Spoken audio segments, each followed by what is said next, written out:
ॐ या कुन्देन्दुतुषारहारधवला या शुभ्रवस्त्रावृता या वीणावरदण्डमण्डितकरा या श्वेतपद्मासना या ब्रह्माच्युतशङ्करप्रभृतिभिर्देवैः सदा वन्दिता सा मां पातु सरस्वती भगवती निःशेषजाड्यापहा शुक्लां ब्रह्मविचारसारपरमाम् आद्यां जगद्व्यापिनीं वीणापुस्तकधारिणीम् अभयदां जाड्यान्धकारापहां हस्ते स्फाटिकमालिकां विदधतीं पद्मासने संस्थिताम् वन्दे तां परमेश्वरीं भगवतीं बुद्धिप्रदां शारदाम्।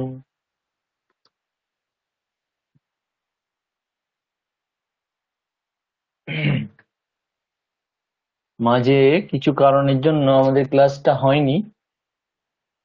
তো আগে আগে আমরা কি শিখেছিলাম যতটুকু মনে পড়ছে, শব্দরূপ পরিচয়, ধাতুরূপ পরিচয়, আর কর্তা এবং ক্রিয়ার ম্যাচিং, আর কর্তা ক্রিয়ার কমপ্লিকেটেড ম্যাচিং, বিশিষ্ট বিশেষণ এবং কমপ্লিকেটেড বিশিষ্ট বিশেষণ, এই করেই শিখেছিলাম মনে হচ্ছে আগে আগে ক্লাসে। অঙ্কনা মহোদয়া, আগে ক্লাসে কি কি হয়েছিল একটু মনে করিয়ে দিন তো। হ্যাঁ স্যার, শব্দ পরিচয় হয়েছিল, মানে শব্দটা পুংলিঙ্গ বা অকারান্ত, মূল শব্দটা কি, এইগুলো থেকে মানে কি, মানে শব্দটা কি শব্দ সেগুলো বোঝা। তারপর যেমন অকারান্তঃ পুংলিঙ্গঃ, অকারান্তঃ পুংলিঙ্গঃ রাম শব্দঃ, এই যে শব্দের পরিচয় বানানো। হ্যাঁ, তারপরে তারপর নেক্সট ক্লাসে ধাতু পরিচয় হবে সেটা বলেছিলেন, আর ধাতু কিছুটা পড়িয়েছিলেন, মানে ধাতুগুলো কিভাবে, মানে প্রথমেতে প্রথম পুরুষ, মধ্যম পুরুষ, উত্তম পুরুষে কি রূপ হয়, বচন ভেদে কি রূপ হয়, কাল ভেদে, এইগুলো। আর বলেছিলেন যে ধাতুর মোট 90টি রূপ হয়, আর 10টা কাল, 10টা কাল হয়। কাল ঠিক না, ওটা কি ছিল, মানে 10টা লকার। হ্যাঁ, লকার, সরি, 10টা লকার হয়, আর প্রত্যেকটা লকারের 9টা করে রূপ হয়। আর আমরা যেটা লট লকার হয়, মানে বর্তমানকাল, সেটাই পড়বো, মানে যার 9টা রূপ আছে। সেই 9টা রূপ আমরা পড়েছিলাম কিছু শব্দের জন্য, সেই ধাতুগুলো দিয়ে ছোট ছোট বাক্য বানানো শিখেছিলাম। আচ্ছা, তারপরে প্রোনাউন শিখেছিলাম, একটা পুংলিঙ্গ, স্ত্রীলিঙ্গ, স্ত্রীলিঙ্গের প্রোনাউন গুলো, সা, তৌ, তে, সা, তে, তা, ওইগুলো সমস্ত শিখেছিলাম। হ্যাঁ, মানে কর্তা এবং ক্রিয়ার ম্যাচিং, তাই তো? হ্যাঁ। সেই 9টা বাক্য ছিল: সহ গচ্ছতি, তৌ গচ্ছতঃ, তে গচ্ছন্তি, ত্বং গচ্ছসি, ইউয়াম গচ্ছতঃ, ইউয়াম গচ্ছথ, অহম গচ্ছামি, আবাম গচ্ছাবহ, বয়ম গচ্ছামহ, তাই তো? হ্যাঁ। আচ্ছা, এরপরে আর কি হয়েছে? মানে অন্যান্য ক্লাসে? না না না, আমাদের ক্লাসে এইটাই তো লাস্ট ছিল আমাদের। আচ্ছা, আর বিশিষ্ট বিশেষণ কিছু হয়েছে?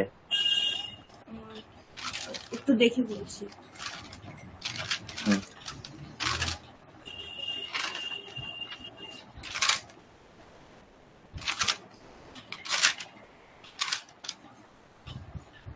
না, আর তো কিছু হয়নি, এইগুলোই, তাই তো? হ্যাঁ। আচ্ছা, আর অন্যান্য ক্লাসে বর্ণমালা টলা শিখেছেন সব, তাই তো? হ্যাঁ, অন্য ক্লাসে বর্ণমালা, তারপরে প্রোনাউনেরই বিভিন্ন রকম রূপগুলো, লিঙ্গ, তারপর সংখ্যাগুলো, সংখ্যা, টাইম, এই সমস্ত গুলো শিখেছি। আচ্ছা, বেশ, ঠিক আছে। তো আমরা শব্দরূপ পরিচয়, ধাতুরূপ পরিচয়, এগুলো হয়ে গেছে। তারপরে আমরা কর্তা এবং ক্রিয়ার ম্যাচিং দেখেছিলাম। তো কর্তা ক্রিয়ার ম্যাচিংই আমার মনে হয় যথাসম্ভব লাস্ট ক্লাসে চলছিল। মানে কর্তা ক্রিয়ার ম্যাচিং বলতে আমরা এই লাস্ট কিছু অভ্যেসও করছিলাম।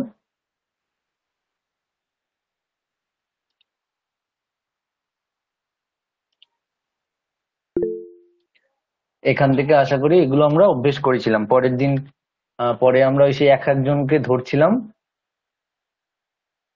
রাম হয় এগুলো, তাই তো? শেষে এগুলোই হয়েছে। হ্যাঁ স্যার।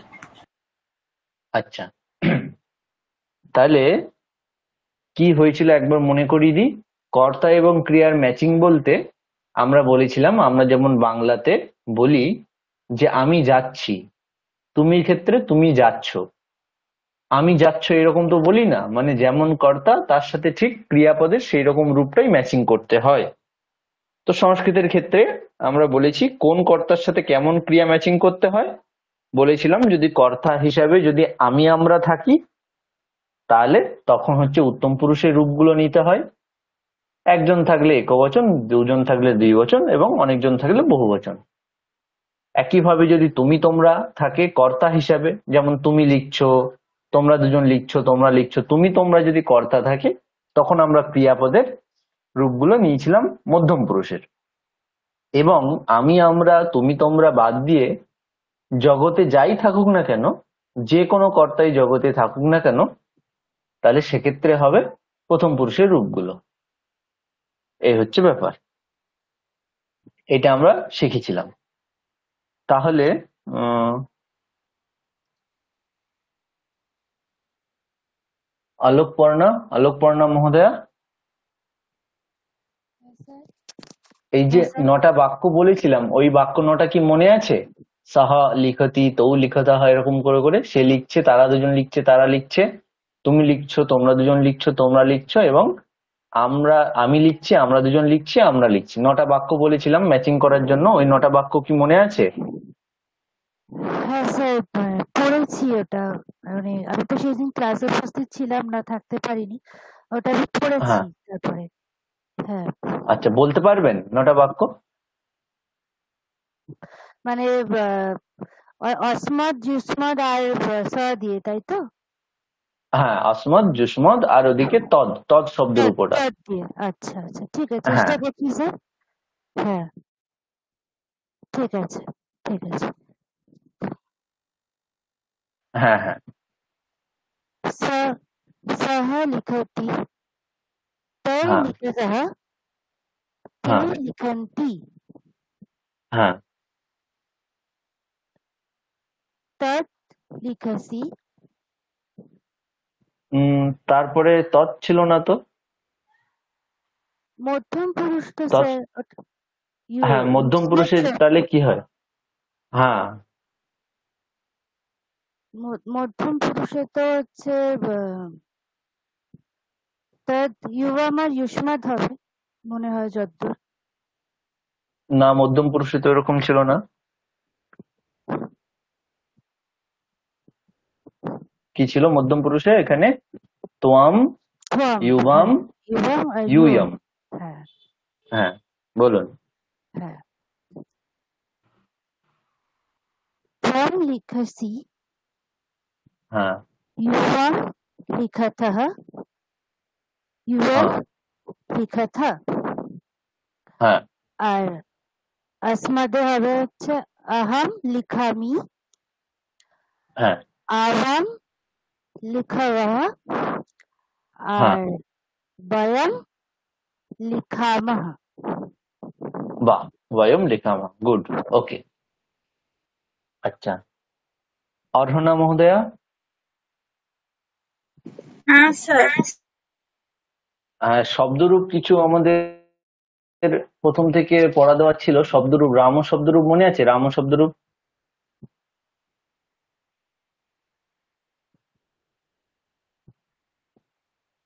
হ্যাঁ স্যার। ও, ইকো হচ্ছে কোন একটা সমস্যার কারণে, তাহলে তো ঠিক আছে। আমরা আরিয়াম্মা, আরিয়াম্মার কাছে যাই। আরিয়াম্মা রাম শব্দরূপটা বলার চেষ্টা করুন তো।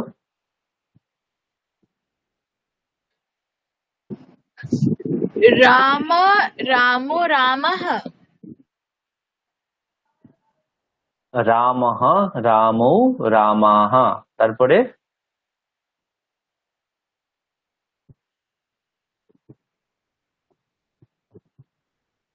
জানা আছে কি রাম স্যার শব্দরূপ? আমি প্রিপেয়ার করিনি। আচ্ছা, আচ্ছা। তো রাম শব্দরূপটা প্রিপেয়ার করতে হবে সবাইকে একদম শুরু থেকেই। রাম শব্দরূপটা খুবই ইম্পর্টেন্ট। তো আমরা যেটা শিখছিলাম সেটা আগে দেখি। তাহলে কর্তা ক্রিয়ার ম্যাচিং, সেখানে কর্তা হিসেবে আমরা আমি, আমরা, তুমি, তোমরা বাদ দিয়ে যাই নিই না কেন, তার সাথে প্রথম পুরুষের ম্যাচিং করাতে হবে। তাহলে এখন যদি রাম শব্দ ধরি, রাম শব্দ যদি মনেও না থাকে আমরা একটা দেখে নিই। রাম শব্দ হচ্ছে রামঃ, রামু, রামাহ। একবচনে হয় রামঃ, শুধু শব্দের সাথে বিসর্গ লাগিয়ে দিলে হয়ে যাবে। দ্বিবচনে হয় শব্দের সাথে ঔকার লাগালে হয় রামু, আর বহুবচনে আকার লাগিয়ে বিসর্গ রামঃ, রামু, রামাহ। এই, তাহলে এবার যদি আমরা বলি আরিয়াম্মা, আপনার কাছে প্রশ্ন, যে এবার যদি আমরা বলি যে একজন রাম যাচ্ছে, তাহলে তার সংস্কৃত কি হবে?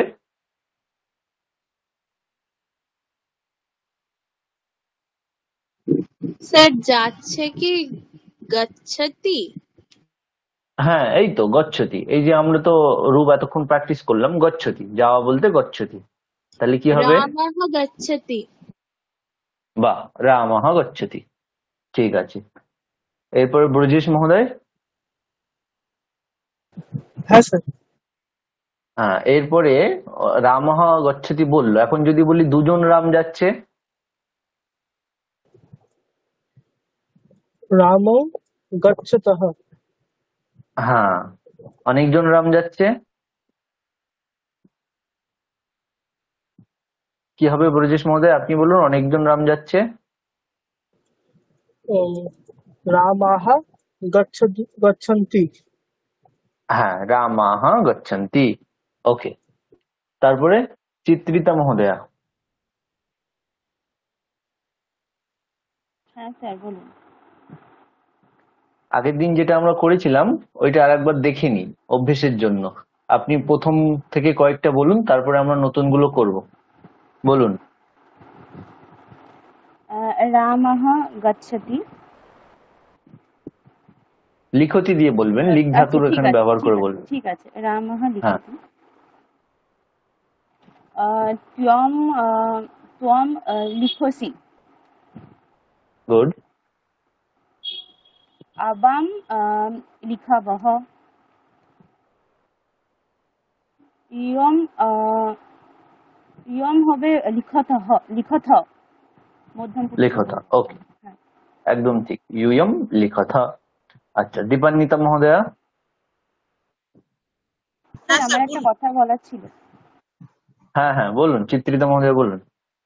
বলছি যে ধাতুর পরিচয় আপনি গণ কি এসব একটু বলতে গিয়ে তারপরে থেমে গেছিলেন এবং বলেছিলেন পরবর্তী ক্লাসে হবে।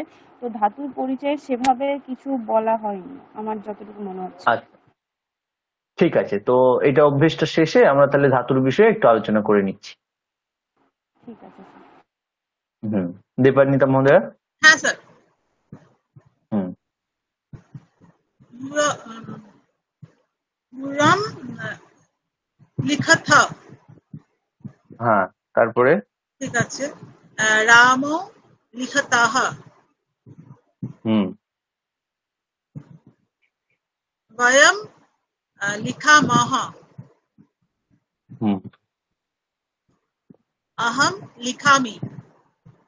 বাহ, অহম লেখামি। ঠিক আছে। সঞ্জয় মহোদয়। হ্যাঁ স্যার। হ্যাঁ স্যার। হ্যালো।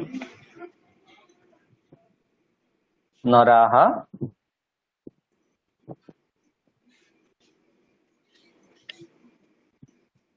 নরাহ লিখন্তি। হ্যাঁ,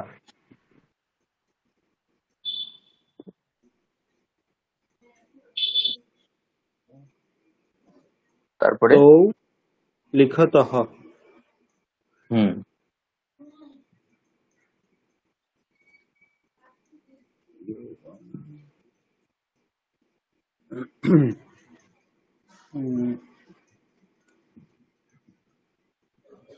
ইউবম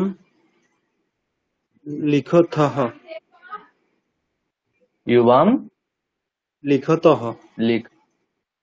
তহ না থহ? কোনটা, ত না থ? থ থহ। স্যার। হ্যাঁ হ্যাঁ, তারপরে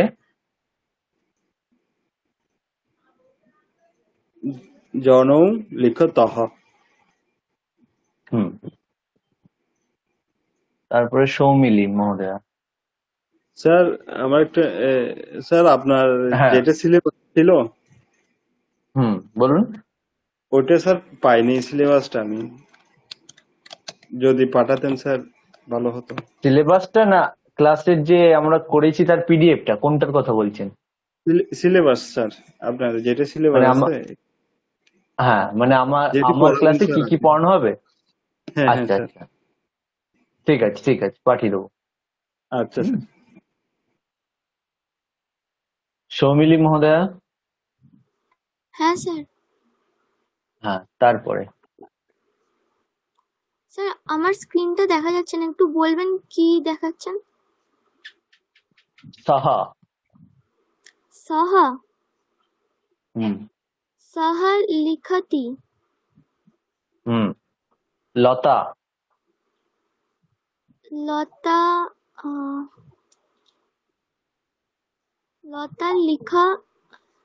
লতা লিখতি। হুম তে।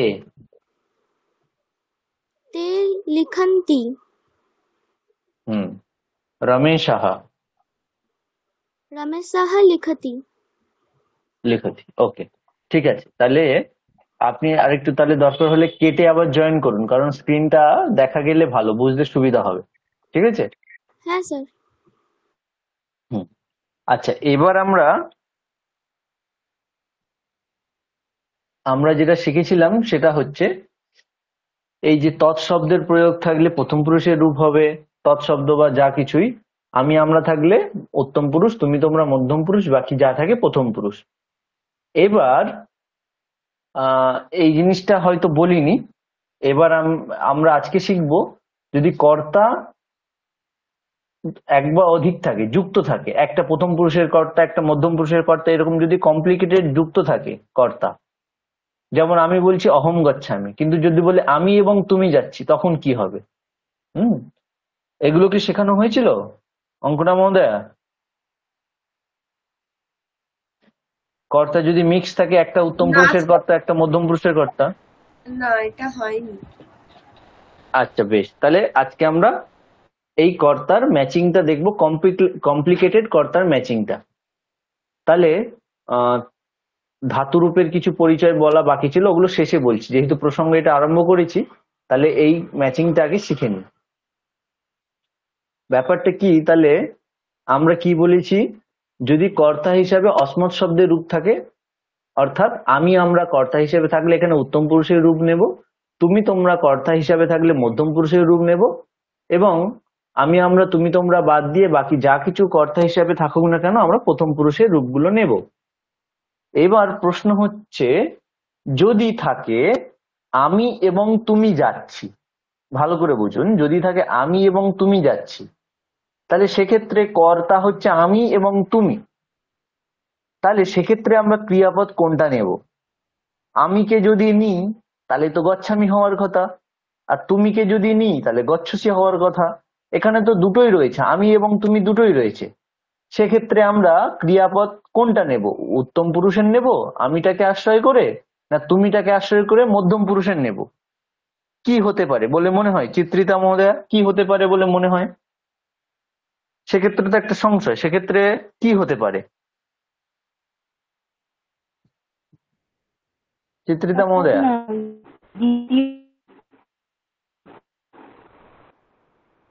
হ্যাঁ স্যার তখন একটু, আমার মনে হ্যাঁ হচ্ছে যে হ্যাঁ বলুন। তখন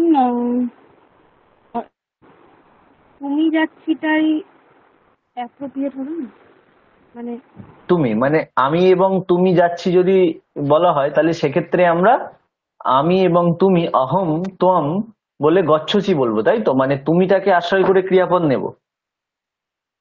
আমার তো সেরকম মনে হচ্ছে। আচ্ছা ঠিক আছে, আমরা শিখবো এখন। সমস্যাটা বোঝানোর জন্য করলাম যে আপনার সমস্যাটা বুঝতে পেরেছেন কিনা। অবশ্যই বুঝতে পেরেছেন, একটা নিজের মতো একটা ভেবেও বললেন এরকম হতে পারে। দীপান্বিতা মহোদয়া, কি হবে বলে মনে হচ্ছে আপনার? আমার মনে হচ্ছে যে এটা উত্তম পুরুষেই হবে, মানে গচ্ছামি হবে, যেহেতু আমি আচ্ছা বলছি আমি এবং তুমি যাচ্ছি, তো যাচ্ছি বলছে মানে গচ্ছামি হওয়ার কথা বলে মনে হচ্ছে। আচ্ছা, ঠিক আছে, দেখি আমরা কি হবে। প্রথম আমি এবং তুমি, এটা সংস্কৃত কি হবে? বাংলায় তো আমরা বলি আমি এবং তুমি, এবংটা আমরা মাঝখানে দিই। তো এবং বোঝানোর জন্য সংস্কৃতে কি শব্দ আছে? চ, শুধু চ, চ মানে এবং।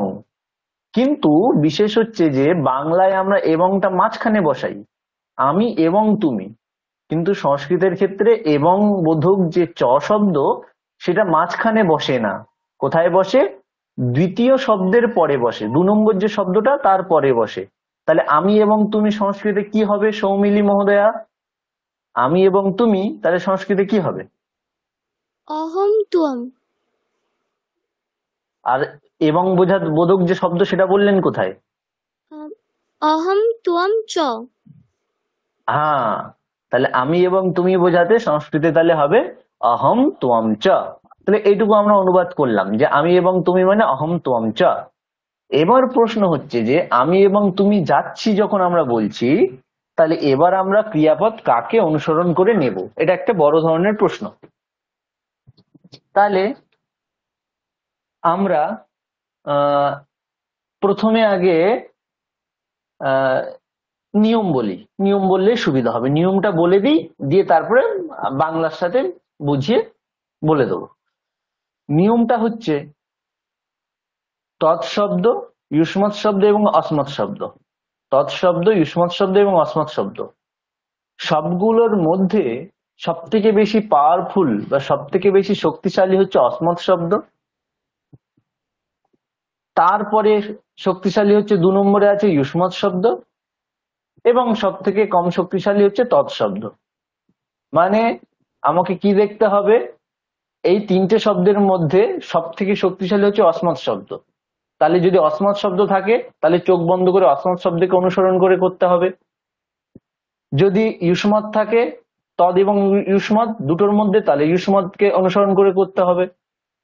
ঠিক আছে? আর সব থেকে কম শক্তিশালী হচ্ছে তৎশব্দ। তাহলে এটা যখন আমি বলে দিলাম, তাহলে এবার বলুন তো এখানে সঞ্জয় মহোদয় বলুন, এখানে তাহলে কাকে অনুসরণ করে ক্রিয়াপদটা হবে? অহম ত্বম চ। তাহলে অহমকে অনুসরণ করে হবে না ত্বমকে অনুসরণ করে হবে? অহমকে অনুসরণ করা হবে, যেহেতু অহম হ্যাঁ হ্যাঁ, যেহেতু অস্মৎ শব্দটা সব থেকে শক্তিশালী। ঠিক আছে, এবার আমরা দেখি তাহলে এখানে আমরা বললাম আমি এবং তুমি, আমি এবং তুমি, তার মানে আমি এবং তুমি মানে কজন হলো? একজন না দুজন? আরিয়ামা মহোদয়া, আমি এবং তুমি তাহলে একজন না দুজন? কজন হলো? দুজন হলো। বেশ, তাহলে আমরা বুঝলাম যে আমি এবং তুমি এর মধ্যে শক্তিশালী হচ্ছে আমি, মানে অস্মৎকে অনুসরণ করে হবে। তাহলে অস্মৎকে অনুসরণ করলে এখানে আমাদের উত্তম পুরুষের রূপগুলো নিতে হবে, এটা বুঝলাম। এবার উত্তম পুরুষের একবচন নেব না দ্বিবচন নেব না বহুবচন নেব, সেক্ষেত্রে আমাকে গুনতে হবে যে কর্তা কজন, একজন দুজন না কতজন। তারা আমরা তাহলে এখানে গুনে দেখলাম কর্তা এখানে দুজন, আমি এবং তুমি একে একে 2।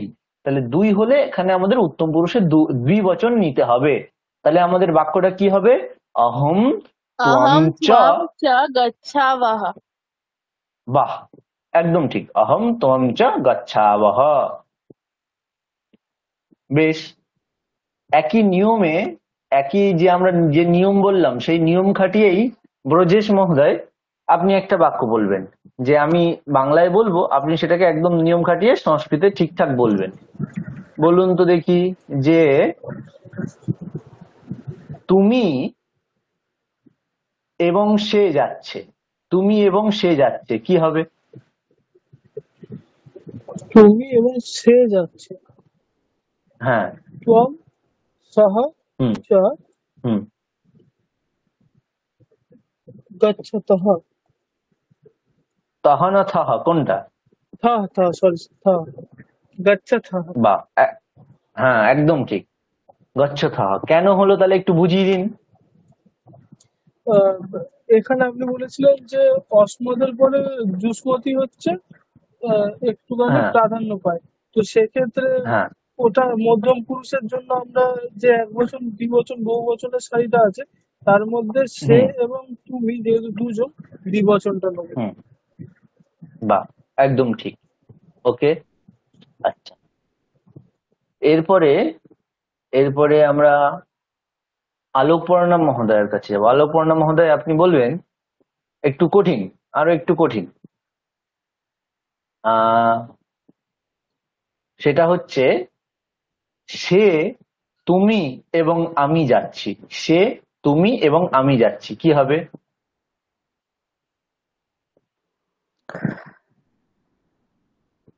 স্যার এটা হবে হচ্ছে স্যার যারা যারা পারবেন হাত তুলে দেবেন, তাহলে বোঝা যাবে কে কে তাড়াতাড়ি বুঝতে পারছেন। হ্যাঁ, বলুন। বাহ, ত্বম হ্যাঁ অহম চ হ্যাঁ হ্যাঁ এক মিনিট স্যার বলছি। হ্যাঁ তম অহম চ হুম, গচ্ছামহ। গচ্ছা মহা, বাহ, একদম ঠিক, একদম ঠিক, বাহ। এদিকে সবাই হাত তুলে দিয়েছে, অন্যরাও বুঝতে পেরেছে, গুড। হুম, সাহা ত্বম অহম চ গচ্ছা মহা। আচ্ছা, এরপরে অঙ্কনা মহোদয়া, হ্যাঁ স্যার। একটু কঠিন কিন্তু ঠিক বলতেই হবে। হ্যাঁ। এবার প্রশ্নটা হচ্ছে, তারা দুজন এবং তুমি যাচ্ছ। তারা দুজন এবং তুমি যাচ্ছ, কি হবে? তৌ ত্বম চ হ্যাঁ, গচ্ছাথ। বিসর্গ আছে না নেই? নেই। বিসর্গ নেই, কেন নেই? বহু বচন নিলেন না দ্বিবচন নিলেন? বহু বচন নিলাম, কারণ তারা দুজন আছে, আবার তুমিও আছে, মানে তিনজন হয়ে যাচ্ছে টোটাল। হ্যাঁ, গুড গুড। এটাই অনেকের ভুল হয়, এটা কিন্তু খেয়াল করে। এখানে তৌ, তৌ, ত্বমচা, তৌ একটা ত্বম একটা মিলে দুটো, এরকম কিন্তু হিসেব নয়। ত্বম তুমি একজন, আর তৌ মানে তো দুজন, তাহলে দুই আর একে তিন। তিন মানে আমাকে বহু বচনের রূপটা নিতে হবে। কার বহু বচন নেব? না, ইউষ্মাদ যেহেতু শক্তিশালী, ইউষ্মাদ প্রাধান্য পাবে, তাহলে ত্বমের বহু বচন মানে মধ্যম পুরুষের বহু বচন, গচ্ছতা, একদম ঠিক। আচ্ছা, এবার এই জিনিসটা তো আমরা এইভাবে শিখলাম যে তদ, ইউষ্মাদ এবং অস্মদ এর মধ্যে কে শক্তিশালী। তাহলে এটা একজনের কাছে জিজ্ঞেস করি, তাহলে ভালো হবে। অর্হনা মহোদয়া, অর্হনা মহোদয়া, হ্যাঁ স্যার। তিনটের মধ্যে কোনটা শক্তিশালী? ইউষ্মান। সব থেকে শক্তিশালী কে?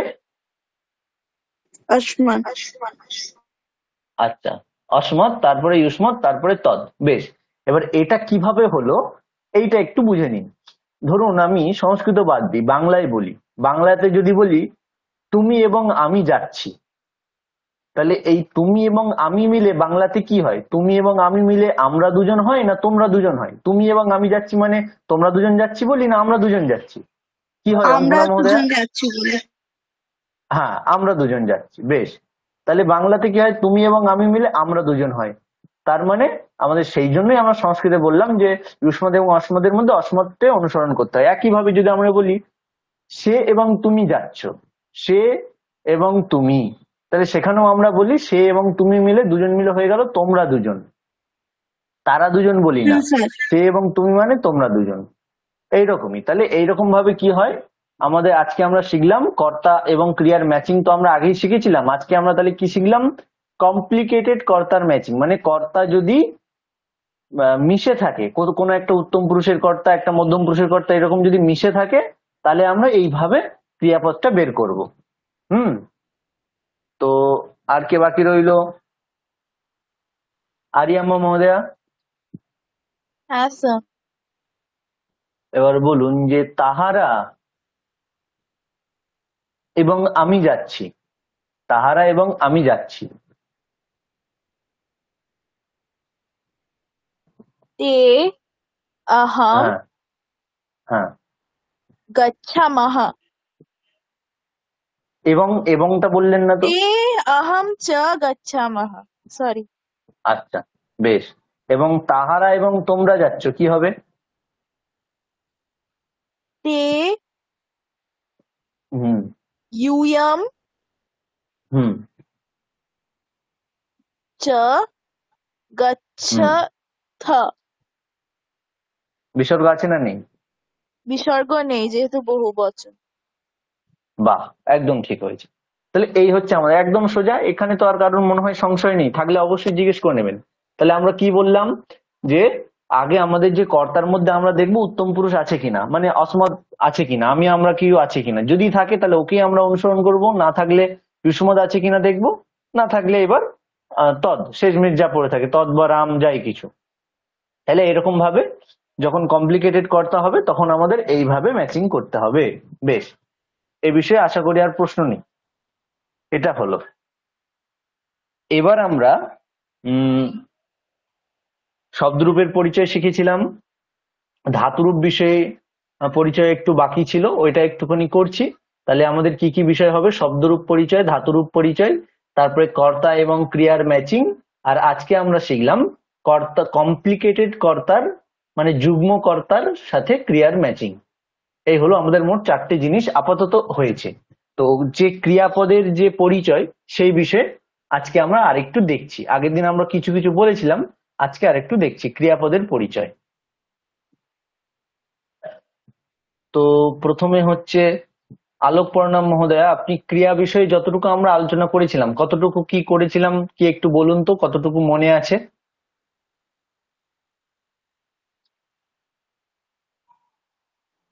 স্যার ওইটা তো আমি মনে হয় বলতে পারবো না, কারণ আমি তো ওই দিন ক্লাসে উপস্থিত ছিলাম না, এর আগের আচ্ছা যে ক্লাসটা। আচ্ছা আচ্ছা, বেশ। হ্যাঁ তাহলে ওটা একটু ইউটিউবে দেখে নেওয়ার চেষ্টা করবেন, নালে কিছু মিস করে যাবেন। আচ্ছা, হ্যাঁ অঙ্কনা স্যার, মহোদয়া বলুন তো। অসুস্থ ছিলাম তাই আমি দেখতে পারিনি, তো আমি দেখে নেবো। আচ্ছা আচ্ছা, ঠিক আছে, ফাঁকাতে দেখে নেবেন। অঙ্কনা মহোদয়া। হ্যাঁ স্যার, ক্রিয়া নিয়ে যেটা পড়েছিলাম আমরা সেটা হচ্ছে ক্রিয়ার মোট মানে ক্রিয়ার ধাতু হয়, ধাতুগুলোর সাথে বিভিন্ন রকম অব্যয় যোগ করে আমরা ক্রিয়া পদগুলো বানাই। আর 90টা রূপ থাকে টোটাল ক্রিয়ার, তার মধ্যে 10টা লট লকার থাকে, প্রত্যেকটা 9টা করে রূপ হয়। আর ক্রিয়ার রূপগুলো বচন আর পুরুষ ভেদে পাল্টায়, কিন্তু লিঙ্গ ভেদে কোনো পরিবর্তন হয় না। আর আমরা বর্তমান কালটাকে লট লকার বলে, যেটা আমরা পড়বো। বেশ বেশ, ঠিক আছে। তো আমরা দেখছি, শুরু থেকেই দেখছি, অসুবিধে নেই। যারা যারা ভুলে গেছেন আগের আলোচনা মনে পড়ে যাবে। আচ্ছা, শব্দের ক্ষেত্রে আমরা দেখেছিলাম শব্দের সাথে ধাতুর একসাথে লিঙ্ক করে বলছি। আমি যেটা বলেছিলাম একবার করে আগে বলে নিই, তারপরে জিজ্ঞেস করবো, সবাই অ্যাটেন্টিভ থাকবেন। শব্দের ক্ষেত্রে আমরা কি বলেছিলাম, যে শব্দ আমাদের এই সংস্কৃতে দুটো জিনিসই আছে, শব্দ এবং ধাতু। তাহলে বাক্য করতে গেলে শব্দ এবং ধাতু সম্পর্কে আগে জানতে হবে। শব্দের ক্ষেত্রে বলেছি যে শব্দের মূলটাকে বলা হয় মূল শব্দ বা প্রাতিপদিক। সেই প্রাতিপদিক বা মূল শব্দের বাক্যে ব্যবহার হয় না। সেই শব্দ থেকে বা প্রাতিপদিক থেকে যে 21টা রূপ তৈরি হয়, সেই 21টা রূপটাকে আমাদের বাক্যে ব্যবহার করতে হয়। এই 21টা রূপ আবার কিভাবে বিভক্ত? 21টা রূপ হচ্ছে 7টা বিভক্তি 3টে বচন। এই 7টা বিভক্তি এবং 3টে বচনে 21টা রূপ বিভক্ত। এই 7টা বিভক্তির পরেও আমরা আরেকটা দেখেছি যে সম্বোধনের রূপ 3টে রয়েছে, কিন্তু সেটাকে আমরা আলাদাভাবে গণনা করি না, কারণ সম্বোধনের রূপ আর প্রথমা বিভক্তির রূপ প্রায় একদম সেম। শুধুমাত্র প্রথমার একবচন এবং সম্বোধনের একবচনটা সামান্য একটু আলাদা, দ্বিবচন এবং বহুবচন একদম সেম, সেই জন্য সম্বোধনটাকে আমরা আলাদাভাবে ধরি না। আচ্ছা, এত দূর হয়েছিল। আর শব্দের কি বলেছিলাম, যে শব্দের ক্ষেত্রে একটা শব্দ আরেকটা শব্দের মতো চলবে কিনা তার জন্য কি কি জানতে হয় না, সেক্ষেত্রে আমরা দেখেছিলাম প্রথমে জানতে হয় শব্দের শেষে কি রয়েছে, কি কারান্ত সেটা শব্দ, অকারান্ত না ইকারান্ত না উকারান্ত। তারপরে জানতে হয় 2 নম্বর লিঙ্গ, কোন লিঙ্গের শব্দ, পুংলিঙ্গ, স্ত্রীলিঙ্গ না ক্লীবলিঙ্গ। তারপরে হচ্ছে মূল শব্দ বা প্রাতিপদিকটা কি। এটা জানার পরে আমরা যে কোনো একটা শব্দের এইরকম পরিচয় শিখেছিলাম, যে রাম শব্দের পরিচয় কি হবে, অকারান্তঃ পুংলিঙ্গঃ রাম শব্দঃ। একইভাবে লতা শব্দের পরিচয় কি হবে, আকারান্তঃ স্ত্রীলিঙ্গঃ লতা শব্দঃ। একইভাবে ফল শব্দের কি হবে, অকারান্তঃ ক্লীবলিঙ্গঃ ফল শব্দঃ। এইভাবে আমরা পরিচয় শিখেছিলাম। এইবার এখানে আমরা বলেছিলাম যে তাহলে কেউ যদি বলে যে রাম শব্দ এবং শ্যাম শব্দ দুটো একই রকম হবে কিনা, তখন একদম চোখ বন্ধ করে বলতে হবে হ্যাঁ রাম শব্দ মুখস্থ করলেই শ্যাম শব্দ আর মুখস্থ করতে হবে না, দুটো শব্দের রূপ একই রকম চলবে। এটা আমরা কিভাবে জানলাম? না, সে রাম শব্দের যে পরিচয় সেই পরিচয়ের সাথে শ্যাম শব্দের পরিচয় মিলে যাচ্ছে। পরিচয় বলতে আমরা কি, রাম শব্দের শেষে কি বর্ণ আছে আর কোন লিঙ্গ, মানে কোন বর্ণান্ত শব্দ এবং কোন লিঙ্গের শব্দ, এই দুটো যদি মিলে যায় তাহলে সেই শব্দ দুটোর রূপ একদম সেম হবে। তাহলে রাম শব্দ হচ্ছে অকারান্ত শব্দ প্লাস পুংলিঙ্গের শব্দ, একইভাবে শ্যাম শব্দ অকারান্ত শব্দ প্লাস পুংলিঙ্গের শব্দ, তাই জন্য রাম এবং শ্যাম শব্দের রূপ একই রকম হবে। এতদূর অবধি আশা করি শব্দের বিষয়ে আলোচনা হয়েছিল। এইবার এটার সাথে রিলেট করে আমরা এবার ধাতু রূপটাও বলছি। তাহলে শব্দের যে মূল তাকে কি বলে? প্রাতিপদিক বলে বা মূল শব্দ বলে। একইভাবে ধাতুর মূলটাকে বলে মূল ধাতু। যে কোনো ধাতু বা ক্রিয়াপদ তার মূলটাকে বলা হয় মূল ধাতু। এবার 2 নম্বর কি শিখেছিলাম? একটা শব্দ থেকে মোট কটা রূপ হয়, তার মূল শব্দ যেটা প্রাতিপদিক বা মূল শব্দ তার বাক্যে ব্যবহার হয় কি হয় না? অঙ্কনা মহোদয়া, মূল শব্দ বা প্রাতিপদিকের বাক্যে ব্যবহার হয় কি হয় না? না স্যার, হয় না। হয় না। তো সেম সেম একইভাবে ধাতুর ক্ষেত্রে বা ক্রিয়াপদের ক্ষেত্রেও মূল ধাতুর বাক্যে প্রয়োগ হয় না। তাহলে কি বললাম? শব্দের মূলটাকে বলা হয় প্রাতিপদিক বা মূল শব্দ, আর ধাতুর মূলটাকে বলা হয় মূল ধাতু। মূল শব্দ বা প্রাতিপদিকের যেমন বাক্যে ব্যবহার হয় না, একইভাবে মূল ধাতুরও বাক্যে ব্যবহার হয় না। তাহলে কার ব্যবহার হয়? যে মূল শব্দ বা প্রাতিপদিক থেকে 21টা যে রূপ হয় সেই 21টা রূপের মধ্যেই কোনো এক রূপকে আমাকে বাক্যে ব্যবহার করতে হবে। তো একইভাবে ধাতুর ক্ষেত্রেও মূল ধাতুর তো ব্যবহার হয় না, তাহলে এক একটা ধাতু থেকে যে 90টি রূপ হয় সেই 90টি রূপ থেকে আমাকে বাক্যে ব্যবহার করতে হবে। আচ্ছা, এরপরে আমরা শব্দের ক্ষেত্রে কি রেখেছি? যে এই যে 21টা রূপ শব্দের 21টা রূপ কিভাবে তৈরি হচ্ছে না, আমরা বলেছিলাম 7টা বিভক্তি এবং 3টে বচনে ভাগ করে আমাদের এই 21টা রূপ তৈরি হচ্ছে। ধাতুর ক্ষেত্রেও সেরকম 90টা রূপ কিভাবে তৈরি হচ্ছে? 90টা রূপ আমরা বলেছি যে 9টা করে রূপ নিয়ে এক একটা প্রকার, যারা আমরা নাম দিয়েছি, নাম বলে সংস্কৃতে লকার, মানে 10টা এরকম প্রকার বা 10টা লকার রয়েছে। প্রত্যেকটা লকারে 9টা করে রূপ, তাহলে 9 10 90, মোট হলো 90টা রূপ। তাহলে ধাতুর যে 90টা রূপ সেটা কিভাবে ভাগ করা আছে? যে 10টা যে 90টা রূপ তার মধ্যে 9টা করে এক একটা নাম দেওয়া রয়েছে, এক একটা প্রকারে ফেলা হয়েছে। যে এই 9টা বর্তমান কালের ক্ষেত্রে ব্যবহার হবে, এই 9টা অতীত কালের ক্ষেত্রে ব্যবহার হবে, 9টা করে এক একটা নাম। সেই নামকে আমরা বলেছি লকার, মানে প্রত্যেকটা ধাতুর 10টা করে লকার আছে, প্রত্যেকটা লকার বা প্রত্যেকটা প্রকারে আবার 9টা করে রূপ রয়েছে, তাই জন্য হলো 90টা রূপ। এই যে 10টা লকারের মধ্যে সব থেকে কোন লকারটার বেশি ব্যবহার হয় সেখানে আমরা বলেছি বর্তমান কাল বোধক যে লকার আছে, যে প্রকারটা রয়েছে বর্তমান কালের রূপগুলো, তো সেটাকে সংস্কৃতে বলে লট লকার, মানে বর্তমান কাল। তাহলে বর্তমান কালের রূপগুলোই বেশি ব্যবহার হয়, সেই জন্য আমরা যে কোনো র্যান্ডম ধাতু নেব তার বর্তমান কালের রূপগুলোই দেখব। যেমন আমরা এখানে দেখেছি গম ধাতু, যাওয়া অর্থের যাওয়া বোধক গম ধাতু, তার বর্তমান কাল বা লট লকারের যে 9টা রূপ সেটাই আমরা এতক্ষণ ধরে অভ্যেস করলাম। গচ্ছতি গচ্ছতঃ গচ্ছন্তি, গচ্ছসি গচ্ছতঃ গচ্ছতঃ, গচ্ছামি গচ্ছাবহ গচ্ছামহ। একইভাবে আমরা লিক ধাতু, পট ধাতু এগুলোও অভ্যেস করেছি। এই হচ্ছে আমাদের সামান্য রকম ভাবে শব্দ এবং ধাতুর একটা কম্পারিজন। এতদূর আমাদের হয়েছিল, আশা করি এতদূর হয়েছিল। এরপরে এর ওপরে আমরা আগে এইটুকু একটু শুনে নিই, যেটুকু পরপর পয়েন্ট করে বললাম এটুকু একবার শুনে নিই, তারপরে এর ওপরে আর সামান্য কিছু বিষয় অবশিষ্ট আছে ধাতুর ক্ষেত্রে, সেগুলো আমরা বলবো। তাহলে শব্দের এবং ধাতুর এই যে পরপর একে অপরের সাথে কানেক্ট করে যে এই কয়টা বিষয় বললাম, কি কি বললাম? প্রথমে শব্দের মূল, ধাতুর মূল 1 নম্বর বিষয়। 2 নম্বর শব্দের 21টা রূপ, ধাতুর 90টা রূপ। 3 নম্বর কি বললাম? যে শব্দের রূপগুলো কিভাবে ভাগ করা হয়েছে, ধাতুর রূপগুলো কিভাবে ভাগ করা হয়েছে। আচ্ছা, আর 4 নম্বর কি বললাম? 4 নম্বর হচ্ছে ধাতুর হচ্ছে কোন লকারটার বেশি ব্যবহার হয়, এই হচ্ছে ব্যাপার। তো এটা কেউ একজন বুঝিয়ে বলুন, কে বলবেন? কে বলবেন শেষের দিকে? শেষে সৌমিলি মহোদয়া। হ্যাঁ স্যার, হুম, শব্দের হচ্ছে যে মূল রূপটিকে বলা হচ্ছে প্রাতিপদিক। আর হ্যাঁ, শব্দের 21টি রূপ আছে। এই 21টি রূপের শব্দের মধ্যে সাথে শব্দের সাথে ধাতুর ম্যাচিং করে বললে বুঝতে সুবিধা হবে। তাহলে শব্দের মূলটা যখন বললেন তাহলে ধাতুর মূলটাও বলে দিন। আচ্ছা স্যার, ধাতুর রূপটাকে হুম বলা হয় মূল ধাতু। আর হুম শব্দে 21টি রূপ আছে, আর ধাতুতে হুম 90টি রূপ আছে।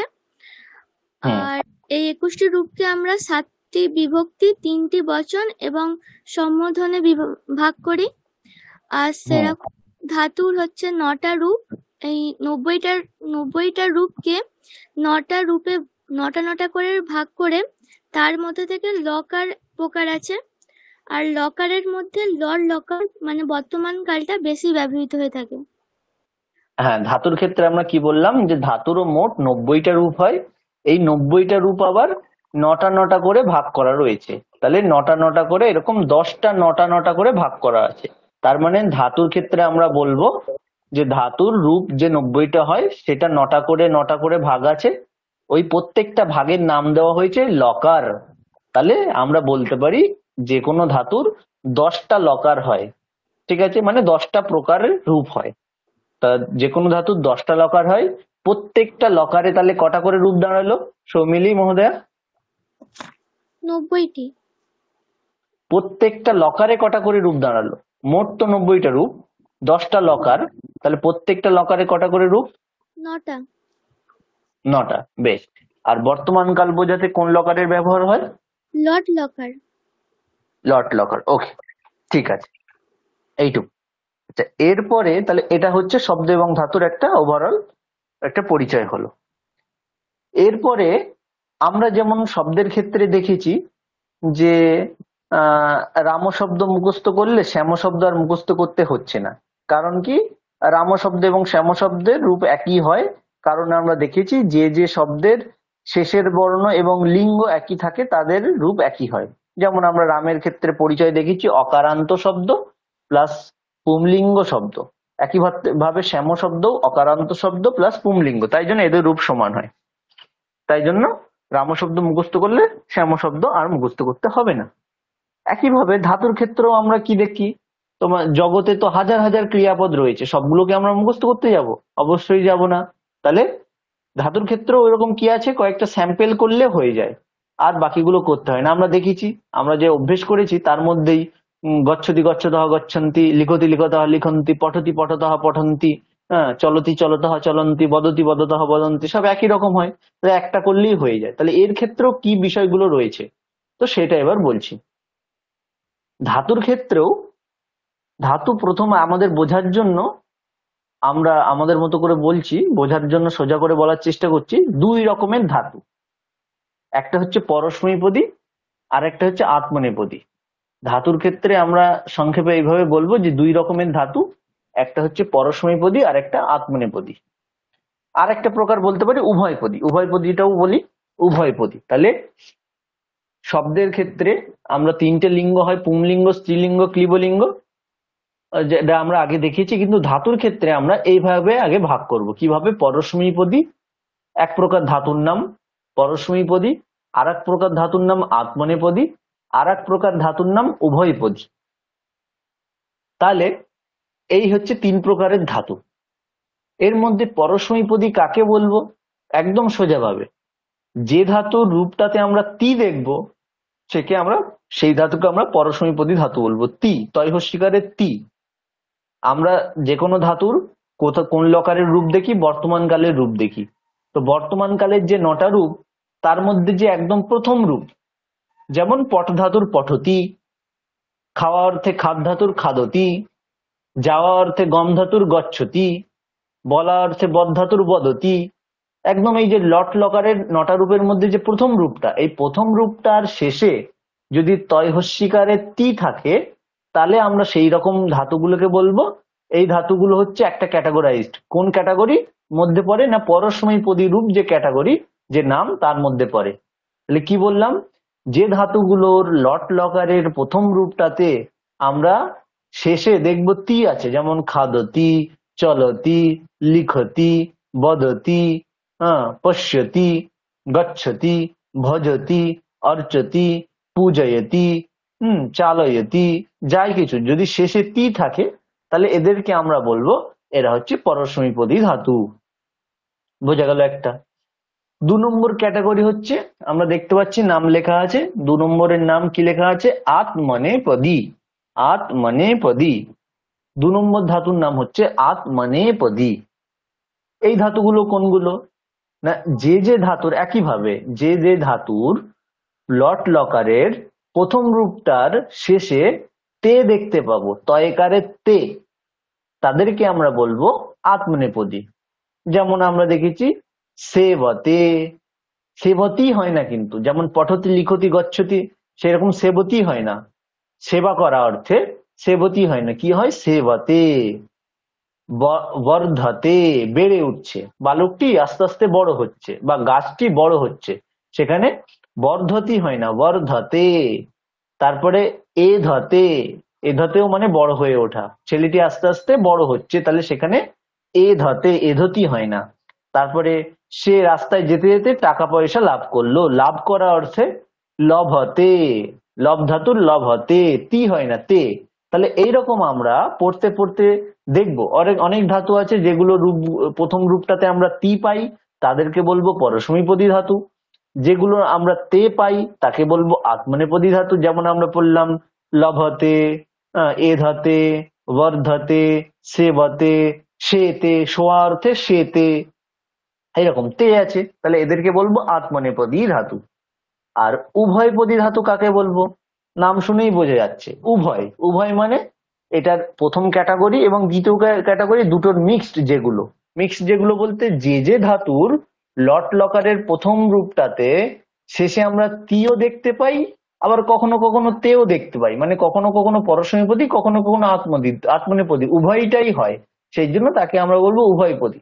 যেমন আমাদের একটা ধাতু আছে করা, কোনো কাজ করা বা কিছু করা অর্থে ক্রি ধাতু। তো ক্রি ধাতুর রূপটা কেমন হয়? ক্রি ধাতুর রূপটা হয় করতি, করতি রূপ হয়, করতি, শেষে আছে তি, তাহলে একে আমরা পরস্মৈপদীর ক্যাটাগরিতে ফেলতে পারি। আবার ক্রি ধাতুর আবারও ওই একইভাবে লট লকারের প্রথম রূপ আরেকটা হয় বিকল্পে, সেটা হচ্ছে কুরুতে, করতি হয় অথবা কুরুতে হয়। তাহলে করতি রূপটার শেষে আমরা দেখতে পাচ্ছি তি আছে, আর কুরুতে এই রূপটার শেষে আমরা দেখতে পাচ্ছি তে আছে। তাহলে এই ক্রি ধাতুটা পড়ে যাবে উভয়পদীর মধ্যে, কারণ এটার তি ঘটিত রূপও হয় আবার তে ঘটিত রূপও হয়। একইভাবে পচতি, পচতে, এরকম হয়, দুই রকমই হয়। পচ মানে রান্না করা, পচ ধাতুর অর্থ হচ্ছে রান্না করা, পাক কার্য করা, পাক কার্য মানে হচ্ছে রান্না করা।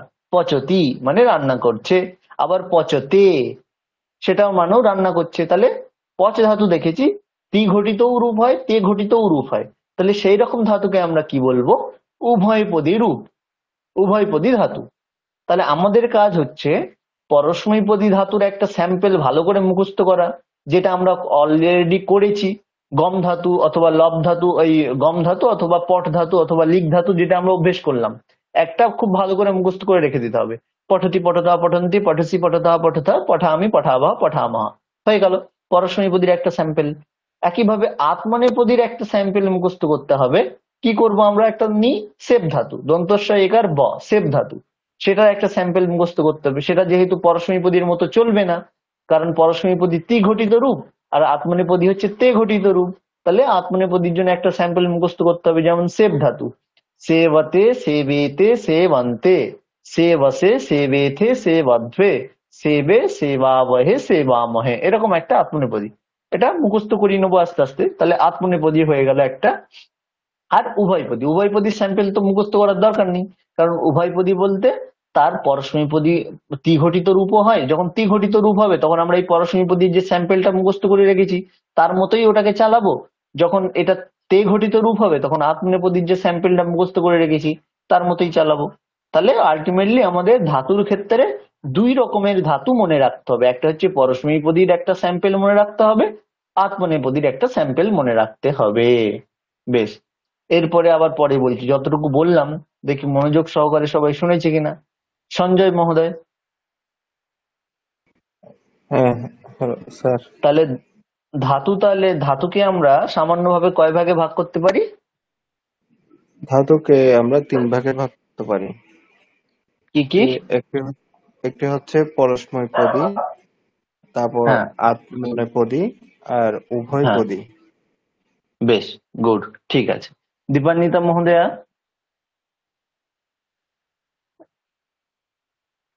দীপান্বিতা মহোদয়া শুনছেন?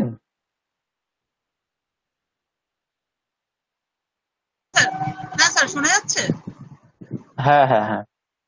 তো প্রশ্ন হচ্ছে আমরা পরস্মৈপদী ধাতু কিভাবে চিনব? কোনগুলো পরস্মৈপদী ধাতু? যে সমস্ত ধাতুর লট লকারের প্রথম রূপে অর্থাৎ বর্তমান কালের প্রথম যে রূপটা আছে তাতে টি থাকে, সেইগুলো হচ্ছে হ্যাঁ, গুড। পরস্মৈপদী ধাতু। তো যেমন গম ধাতু, পট ধাতু, মানে গচ্ছতি, পটতি ইত্যাদি। বেশ, যে কোনো একটা ধাতুর এরকম পরস্মৈপদীর একটা স্যাম্পল মুখস্থ বলতে পারবেন? স্যার গচ্ছতি, হ্যাঁ, চেষ্টা করুন। এ তো অভ্যাস করে করেই আমাদের হয়ে এসছে, চেষ্টা করুন। গচ্ছতি, গচ্ছতি, গচ্ছতঃ, গচ্ছন্তি, হুম হুম গচ্ছসি, গচ্ছথঃ, গচ্ছথ, হুম, গচ্ছামি, গচ্ছাবহ, গচ্ছামহ। বাহ, বেশ। আচ্ছা, এরপরে চিত্রিতা মহোদয়া। হ্যাঁ স্যার বলুন। আত্মনেপদী বিষয়ে বলুন তো, কাকে কিভাবে চিনবো? যে যে ধাতুর লট লকারে প্রথম পুরুষের শেষে তে দেখতে পাবো, তখন আমরা সেটা বুঝবো যে সেটা আত্মনেপদী রূপ। যেমন সেবতে, বর্ধতে, লভতে। আচ্ছা, সেবতে, বর্ধতে, লভতে। এরপরে তাহলে পরের দিনের কাজ, সেবতেটা এই যে স্যাম্পেল আত্মনেপদী স্যাম্পেল সেব ধাতু, সেটা সবাইকে একটুখানি দেখে আসতে হবে। যেমন একটা পরস্মৈপদীর একটা স্যাম্পেল গম ধাতু হোক, লিগ ধাতু হোক, যেমন আপনারা মনে রেখেছেন, সেরকম একটা আত্মনেপদীর একটা স্যাম্পেল মনে রাখতে হবে। তাহলে সেব ধাতুটা পরের দিন সবাই দেখে আসবেন, সেব ধাতু। তো কোথায় পাবেন আমি আলাদা করে দিয়ে দিতে পারি ফটো, কিন্তু আপনাদের তো সব দেখিয়ে দিয়েছি কিভাবে পাওয়া যায়, মানে অ্যাপ থেকেও পাওয়া যেতে পারে, বা আমি একটা ওয়েবসাইট বলে দিয়েছিলাম, সেখান থেকেও পাওয়া যাবে, অষ্টাধ্যায়ী.com। তো আপনারা খুঁজবেন কিনা সেটাও একটা সমস্যা। ঠিক আছে, আমি সেব ধাতু গ্রুপে দিয়ে দিচ্ছি। তো সেব ধাতু স্যাম্পেল পরের দিন ভালো করে দেখে আসবেন। মুখস্থ আছে নাকি চিত্রিতা মহোদয়া সেব ধাতু? একবার দেখতে হতো স্যার। ও ঠিক আছে, তাহলে পরের দিন ভালো করে দেখে আসবেন সেব ধাতু। তাহলে মোট কথা আমরা একদম শর্টকাটে শিখছি, শর্টকাটে যাতে বাক্য বলতে পারি, তার জন্য একটা করে স্যাম্পেল তো মনে রাখতে হবে। এটা হলো বেশ। তারপরে আমাদের কি আছে, ব্রজেশ মহোদয়, আপনি উভয়পদীটা কিভাবে, কি জিনিসটা বলুন।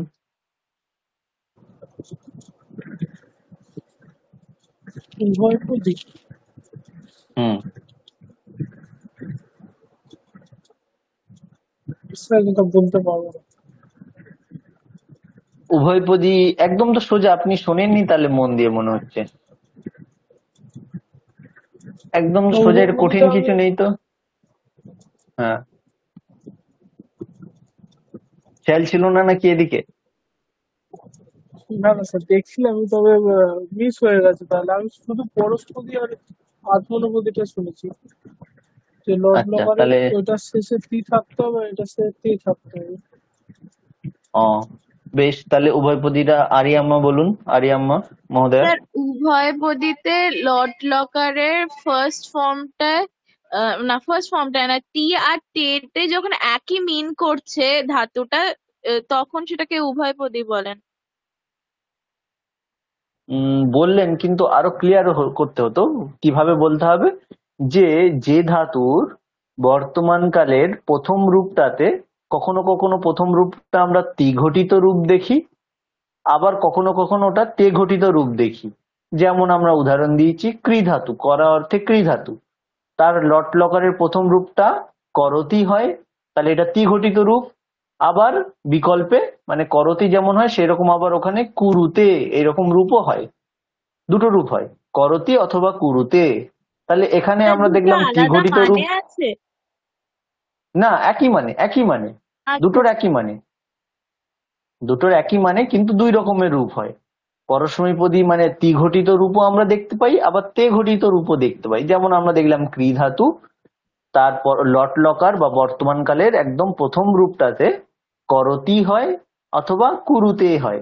তাহলে করতি এখানে তে ঘটিত রূপ আছে, আবার কুরুতে এটাতে তে ঘটিত রূপ আছে। তাহলে এটাকে তো আমরা স্পেসিফিক পরস্মৈপদী ধাতু বা আত্মনেপদী ধাতু বলতে পারবো না, কারণ এটাতে দুটোতেই আছে, একটা রূপে তি আছে আবার আরেকটা রূপে তে আছে। সেই জন্য এটাকে আমরা বলছি উভয়পদী, যেহেতু এর মধ্যে উভয়ই আছে, একটা রূপে তি আর একটা রূপে তে, দুটোই আছে, সেই জন্য এটা উভয়পদী। কি বুঝলেন ব্রজেশ মহোদয়, এবার বলুন।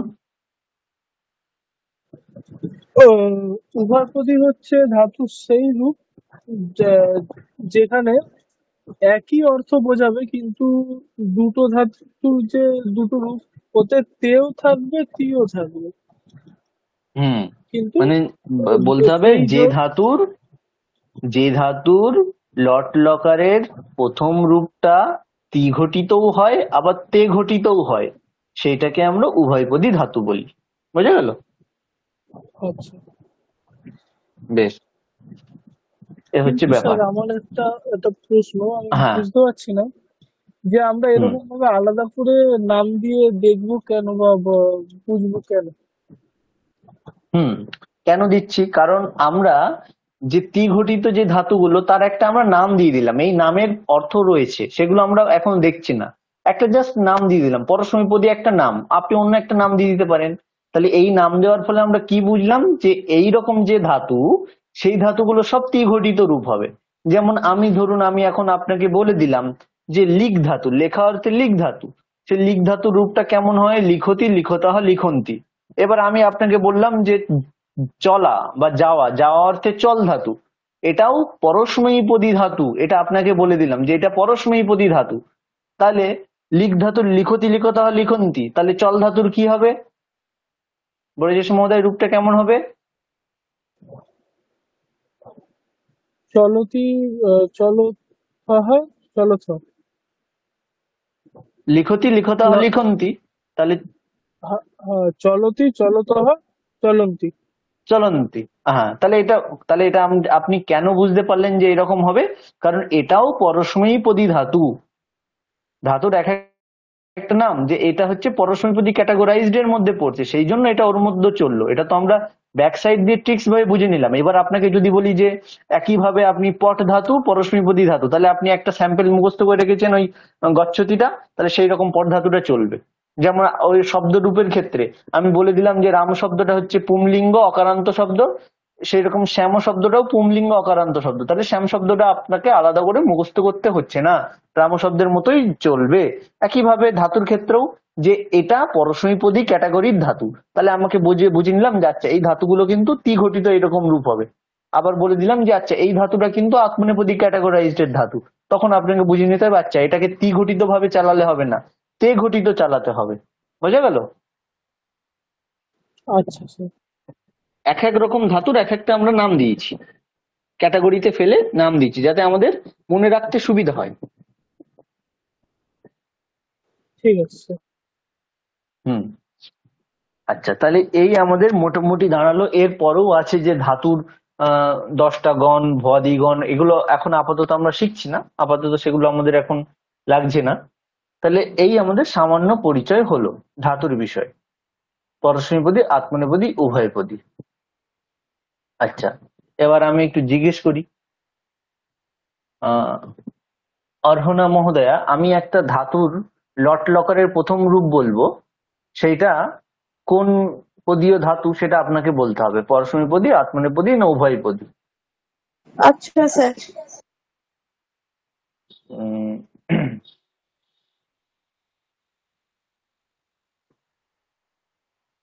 ভিক্ষুকঃ মার্গে শেতে, মানে ভিখারিটা রাস্তার উপরে শুয়ে আছে, ভিক্ষুকঃ মার্গে শেতে।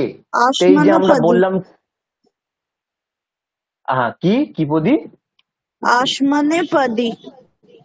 আত্মনে, আতয়েময়ে দন্তন্বয় একার, আত্মনে, আত্মনে পদী। প্রথমটা হচ্ছে পর দন্ত স্বয়ময় ঐকার, পরস্ময়ী, বাংলায় বললে পরস্ময়ী, সংস্কৃত বললে পরস্ময়ী, পরস্ময়ী পদী। আর 2 নম্বরটা হচ্ছে আসমনে নয়, আত্মনে, আতয়ময় দন্তন্বয় একার, আত্মনে পদী।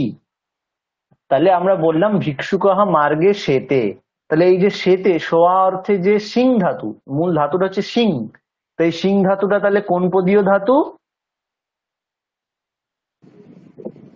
স্যার আরেকবার বলবেন প্রশ্নটা? এই যে ভিক্ষুকহা, ওই আগের প্রশ্নটাই আমি আরেকবার ক্লিয়ার হয়ে নিচ্ছি। ভিক্ষুকহা মার্গে সেতে, সেতে মানে শুয়ে আছে, তাহলে শুয়ে থাকা বোঝানোর যে সেতে রূপটা, এটা কোন ধাতুর হয়? এটা সিং ধাতুর। সিং ধাতুর রূপ হচ্ছে হ্যাঁ, সেতে, তাহলে এই সিং ধাতুটা কোন পদীয় ধাতু? আত্মনেপদী। আচ্ছা, কেন?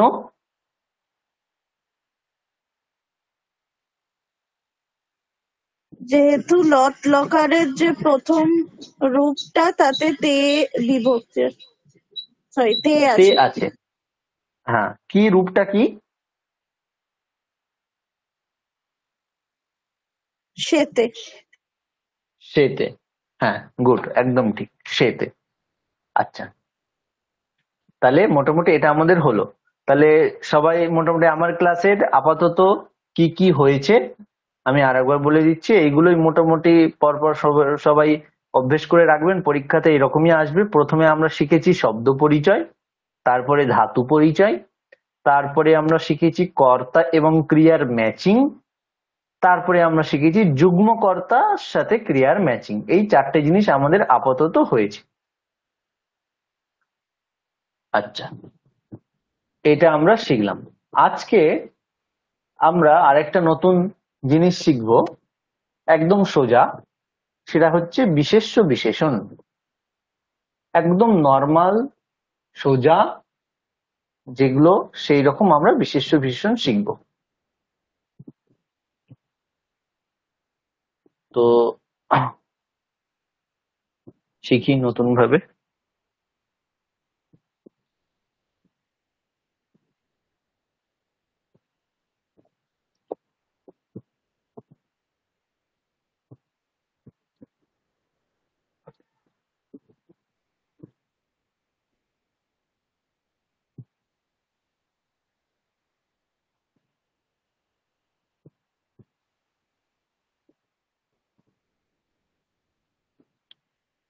হ্যাঁ, বিশেষ্য বিশেষণ। তাহলে প্রথমে আগে আমরা বলি বিশেষ্য বিশেষণ এই দুটো বাংলাতে আমরা জানি। তাহলে নতুন আমরা আজকে 5 নম্বর একটা বিষয় শিখছি, সেটা হচ্ছে বিশেষ্য বিশেষণ। ভালো করে শুনবেন, বিশেষ্য বিশেষণ। তো এখানে আমরা বাংলাতে যদি বলি, বাংলাতে একটা বাক্য বলুন যেখানে একটা বিশেষ্য রয়েছে এবং তার একটা বিশেষণ রয়েছে। অঙ্কনা মহোদয়, এরকম একটা বাক্য বলুন তো যেখানে একটা বিশেষ্য আছে এবং তার সাথে সাথে বিশেষণ আছে। বিশেষ্য বিশেষণটা কি সেটা জানেন কিনা সেটা জানার জন্য একটা বাক্য বলুন এরকম। এটি একটি হলুদ রঙের বস্ত্র। তাহলে এখানে বিশেষ্য কোনটা, বিশেষণ কোনটা? বিশেষ্য হচ্ছে বস্ত্র আর বিশেষণ হচ্ছে হলুদ রং। আচ্ছা, তো এই হচ্ছে ব্যাপার। এবার আমরা সেই রকম এবার সংস্কৃতে শিখব। সংস্কৃতে আমরা এবার দেখি, প্রথম হচ্ছে যে বিশেষ্য, বাংলায় লিখি না, বাংলায় নয় সংস্কৃতে, তাদের দেবনাগরী হরফের সাথে এ থাকবে। একটু বাড়িয়ে দিই।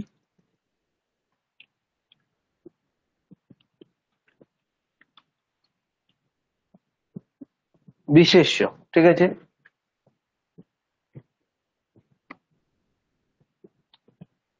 এই যে বিশেষ্য এবং বিশেষণ দুটোর কিছু কিছু জিনিস একই রাখতে হয়। কি বললাম? বিশেষ্যের এবং বিশেষণের কয়েকটা জিনিস সেম হয়, সেম রাখতে হয়। কি কি কি কি সেম রাখতে হয়? তো বলি, লিঙ্গ। প্রথম হচ্ছে লিঙ্গ, 2 হচ্ছে বিভক্তি, তারপরে 3 হচ্ছে বচন। এই তিনটে জিনিস বিশেষ্য এবং বিশেষণের সেম রাখতে হয়। বিশেষ্যের যে লিঙ্গ, যে বিভক্তি, যে বচন হবে, বিশেষণেরও সেই লিঙ্গ, সেই বিভক্তি, সেই বচন করতে হবে। বিশেষ্যের, আবার বলছি, বিশেষ্যের যে লিঙ্গ, যে বিভক্তি, যে বচন হবে, বিশেষণেরও সেই লিঙ্গ, সেই বিভক্তি, সেই বচন করতে হবে। তো আমি সিম্পল একটা নিই, আমরা একটা বিশেষ্য বিশেষণ করার চেষ্টা করছি যে বালকটি সুন্দর। এটা আমরা এখন অনুবাদ করব, বালকটি সুন্দর। তো এখানে চিত্রিতা মহোদয়া কোনটা বিশেষ্য কোনটা বিশেষণ? বিশেষ্য হচ্ছে বালক, আর কেমন সেটা হচ্ছে বিশেষণ, তাই সুন্দরটা হচ্ছে এখানে বিশেষণ। আচ্ছা, গুড। তাহলে বিশেষ্য হচ্ছে বালক আর বিশেষণ হচ্ছে সুন্দর। তাহলে বালক সংস্কৃত আমরা জানি বালক, রাম শব্দের মতো। আর সুন্দর সংস্কৃত হচ্ছে সুন্দর। তারপরে তাহলে এখন আমরা এটাকে যদি সংস্কৃতে করি তাহলে কি হবে? সংস্কৃতে বালকটি, এটা সংস্কৃত সবাই জানি আমরা। বালকটি এর সংস্কৃত কি হবে? আরিয়াম্মা মহোদয়া, বালকটি এর সংস্কৃত কি হবে?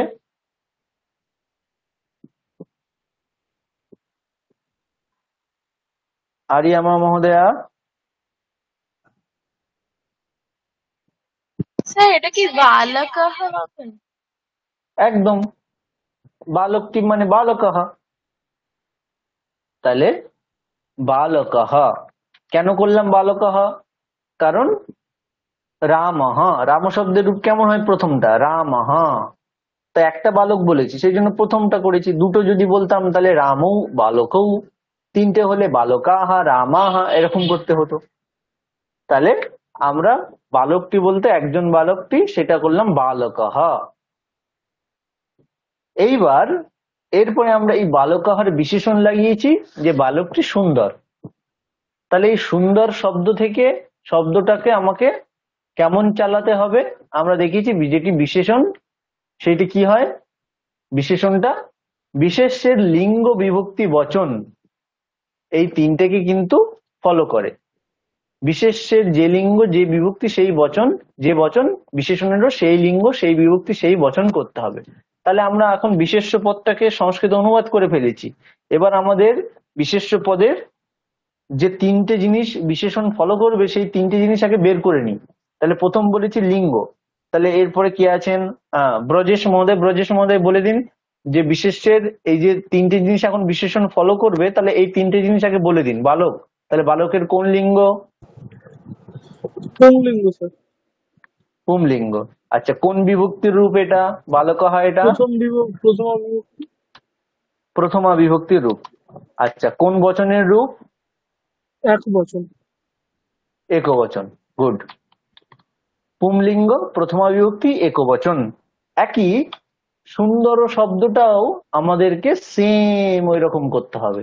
সুন্দর শব্দ থেকেও পুংলিঙ্গে প্রথমা বিভক্তির একবচন নিয়ে আসতে হবে। তো এই সুন্দর শব্দটা যখন পুংলিঙ্গে, তাহলে একটা শব্দ যখন বিশেষণ আমরা করি, তাহলে বিশেষণ যেটা আমরা করি সেটা আমাদের কি হয়? কখনো আমরা পুংলিঙ্গের বিশেষণ করি, কখনো বালকের জায়গায় বালিকা হতে পারে, বালকের জায়গায় মিত্র হতে পারে। মানে এই যে বিশেষণ সেটা কখনো পুংলিঙ্গের বিশেষণ হয়, কখনো স্ত্রীলিঙ্গের বিশেষণ হয়, কখনো ক্লীবলিঙ্গের বিশেষণ হয়। তাহলে একটা বিশেষণের লিঙ্গ কিন্তু নিশ্চিত থাকে না, এটা চেঞ্জ হয়। যেমন বিশেষ্যের লিঙ্গ নিশ্চিত, এখানে বালকः এটা হচ্ছে পুংলিঙ্গই, এর লিঙ্গ চেঞ্জ হয় না।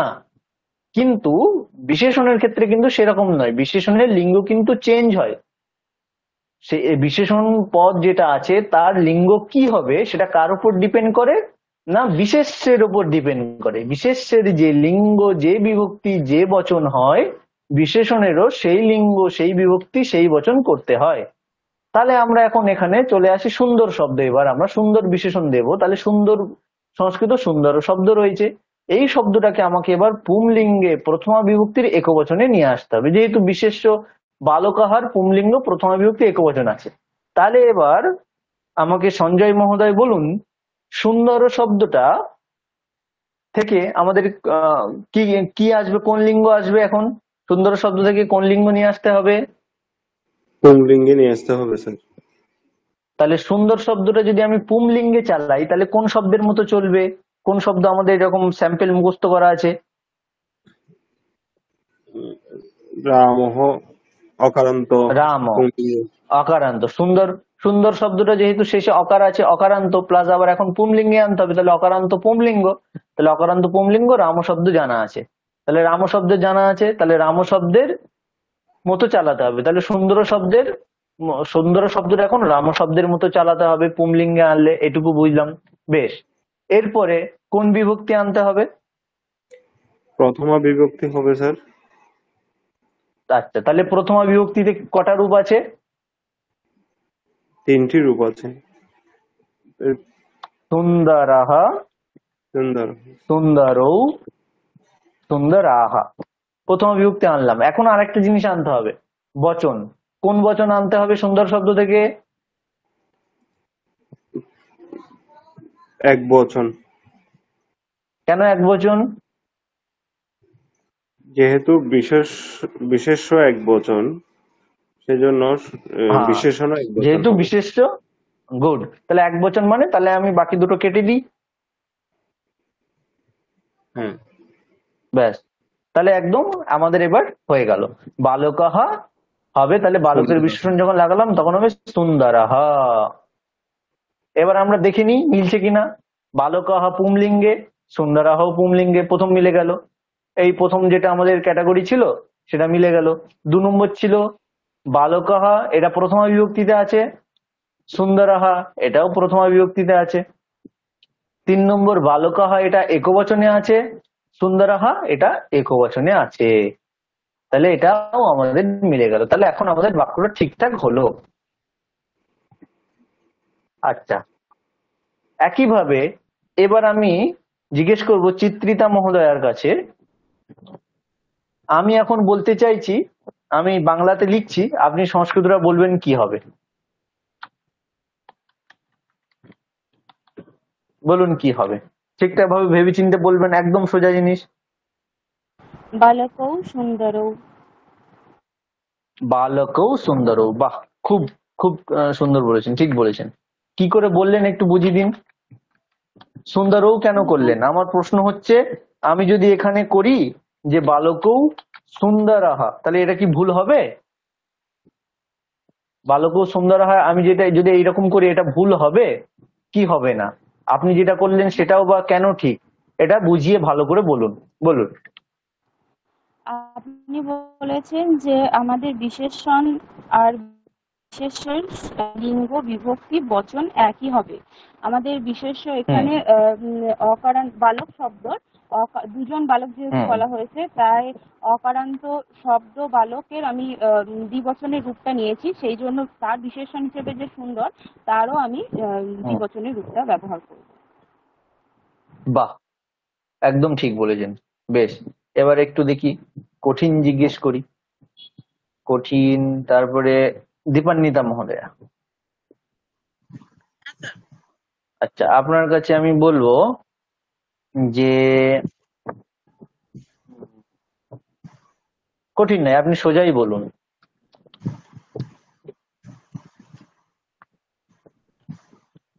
অনেকজন বালক সুন্দর, কি হবে? বালকাহা সুন্দরাহা। বাহ, বালকাহা সুন্দরাহা। ওকে, এবার দেখুন, এবার তাহলে কার ভাগ্যে পড়ছে? এরপরে কি আছে? সঞ্জয় মহোদয়। এবার আমরা বালকের জায়গায় করব বালিকা, ভেবেচিন্তে বলবেন। হ্যাঁ, তো আমরা আগে বাংলায় লিখছি, বালিকা, বালিকাটি সুন্দর। এবার কি করব সংস্কৃত?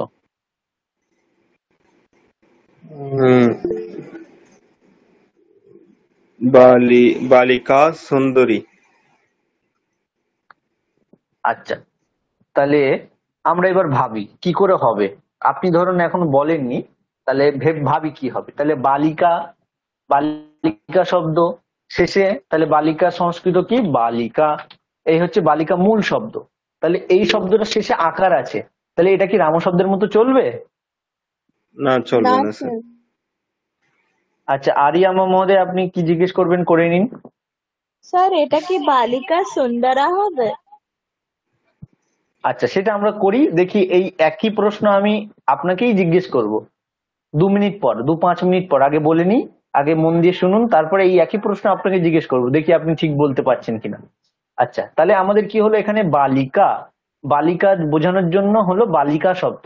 তাহলে এই বালিকা শব্দের শেষে দেখতে পাচ্ছি আকার রয়েছে, তাহলে এটা কি রাম শব্দের মতো চলবে? অবভিয়াসলি চলবে না, কারণ রাম শব্দের শেষে তো অকার আছে, অকারান্ত পুংলিঙ্গ শব্দ। কিন্তু এই বালিকা শব্দের শেষে আকার রয়েছে, যার শেষে আকার থাকে সেটা অটোমেটিক স্ত্রীলিঙ্গের হয়। তাহলে বালিকার শব্দটা হলো আকারান্ত স্ত্রীলিঙ্গ। তাহলে আমাদের স্যাম্পল কি শব্দ পড়া রয়েছে? কোন শব্দ বলুন তো? লতা। লতা। বালিকা। লতা, লতা শব্দ। একটা স্যাম্পল আমরা রাম শব্দ করেছি পুংলিঙ্গের আর স্ত্রীলিঙ্গের লতা, তাহলে লতা শব্দের প্রথম রূপটা হয় লতা, তাহলে এরও আমাদের প্রথম রূপ করে দিলাম লতা, একদম ঠিক। এরপরে লতা শব্দের আমরা পরিচয় যদি করি, এই বালিকা যদি যেটা লিখলাম সেটা হচ্ছে পুংলিঙ্গ নয়, এটা হচ্ছে হবে স্ত্রীলিঙ্গ, স্ত্রীলিঙ্গ প্লাস প্রথমা বিভক্তি একবচন। একইভাবে এবার আমাদের যে বিশেষণটা ছিল সুন্দর, এই বিশেষণটাকে আমাকে এবার স্ত্রীলিঙ্গে নিয়ে যেতে হবে। এটা ভালো করে শুনুন। আগে এতক্ষণ আমরা সুন্দর শব্দটা বালকের সাথে চালিয়েছিলাম, বিশেষ্য ছিল বালক, সেই জন্য সুন্দর শব্দটা আমরা পুংলিঙ্গে চালিয়েছিলাম। এখন সুন্দর শব্দের রূপটা আমাকে কিন্তু পুংলিঙ্গে চালালে হবে না, কারণ এখন যে আমাদের বিশেষ্য পদ সেটা কিন্তু স্ত্রীলিঙ্গে রয়েছে। তাহলে এই সুন্দর শব্দটাকে আগে আমাকে স্ত্রীলিঙ্গে নিয়ে যেতে হবে। তাহলে যে কোনো শব্দকে আমি যখন স্ত্রীলিঙ্গে কনভার্ট করি তখন মাথায় রাখবেন দুই ভাবে কনভার্ট করতে পারি। এক হচ্ছে যেটা 90% জায়গায় লাগে সেটা হচ্ছে আকার, শেষে আকার লাগিয়ে দিতে হয়, আর বাকি যে 10% জায়গায় শেষে ইকার লাগিয়ে দিলেই, দীর্ঘ ইকার লাগিয়ে দিলেই ইকার, ইকার বলতে দীর্ঘ ইকার, এটা লাগিয়ে দিলেই হয়ে যায়। কোথাও কোথাও মানে বেশিরভাগ জায়গায় আকার লাগিয়ে দিলে হয়, আর বাকি সামান্য জায়গায় দীর্ঘইকার লাগালে হয়। এই যে আমাদের সুন্দর শব্দটা, এটাও একটা এক্সেপশনাল কেস, এখানে আকার লাগালে হয় না, এখানে দীর্ঘইকার লাগাতে হয়। তাহলে এই সুন্দর শব্দটা স্ত্রীলিঙ্গে করতে গেলে একে অন্য জায়গায়, অন্য সব জায়গায় কিন্তু আকার লাগালে হয়ে যায় বেশিরভাগ জায়গায়, এই একটা শব্দ আর কয়েকটা শব্দ রয়েছে যেখানে দীর্ঘইকার লাগাতে হয়। তাহলে সুন্দর শব্দটা আমরা যখন স্ত্রীলিঙ্গে করব তখন অটোমেটিক আমাদের শব্দটা হয়ে গেল সুন্দরী। যেহেতু বালিকাটা আমাদের স্ত্রীলিঙ্গে আছে, সুন্দর শব্দটা আমরা স্ত্রীলিঙ্গে করে নিলাম। বেশ, এর পরেও আমাদের আরো কয়েকটা কন্ডিশন রয়েছে, প্রথমা বিভক্তি এবং একবচন। এবার এই সুন্দরী শব্দটা কোন শব্দের মতো চলবে? তো এই শব্দরূপ আমরা এখনো করিনি। স্ত্রীলিঙ্গে দীর্ঘ ইকারান্ত স্ত্রীলিঙ্গের শব্দ নদী শব্দ একটা আছে, সেই নদী শব্দের মতো চালাতে হবে। তার রূপগুলো কেমন হয়? নদী, নদ্যৌ, নদ্যাহ, সেরকম সুন্দরী, সুন্দরীয়ৌ, সুন্দরিয়াহ। তাহলে আমাদের এর মধ্যে আমরা দেখতে পাচ্ছি প্রথমার একবচনের রূপটা লাগবে। তাহলে সুন্দরীয়ৌ, সুন্দরিয়াহ অতদূর যাচ্ছি না, একদম প্রথম যে রূপ নদী শব্দের প্রথম রূপটা হয় নদী, সেরকম সুন্দরী শব্দের প্রথম রূপটা সুন্দরী, সেই জন্য হলো বালিকা সুন্দরী। আচ্ছা, এবার আরিয়াম্মা মহোদয়া আপনার বোঝাবেন? আচ্ছা, বুঝিয়ে দিচ্ছি, আরেকবার বলছি। আমরা কি বলেছি যে বিশেষ্যর লিঙ্গ, লিঙ্গ বিভক্তি এবং বচন, এই তিনটে জিনিস অনুসরণ করবে বিশেষণ। বিশেষণ বিশেষ্য থেকে এই তিনটে জিনিস অনুসরণ করবে। তাহলে আগে আমাদের যে সুন্দর শব্দটা বিশেষণ ছিল, কার বিশেষণ ছিল? বালকের বিশেষণ ছিল। এখন বর্তমানে সুন্দর শব্দটা বালিকার বিশেষণ হয়েছে। তাহলে বালিকার বিশেষণ হয়েছে মানে বালিকার যে যে আমাদের এই যে ফ্যাক্টরস গুলো রয়েছে, লিঙ্গ বিভক্তি বচন, সেটা এবার সুন্দর শব্দ ফলো করবে। তাহলে বালিকা যেটা আমরা করেছি তার ফ্যাক্টরস গুলো কি কি আছে? স্ত্রীলিঙ্গ, প্রথমা বিভক্তি, একবচন। তাহলে আমাদের সুন্দর শব্দটাও এখন স্ত্রীলিঙ্গে নিয়ে যেতে হবে, প্লাস প্রথমা বিভক্তি আনতে হবে, প্লাস একবচন আনতে হবে।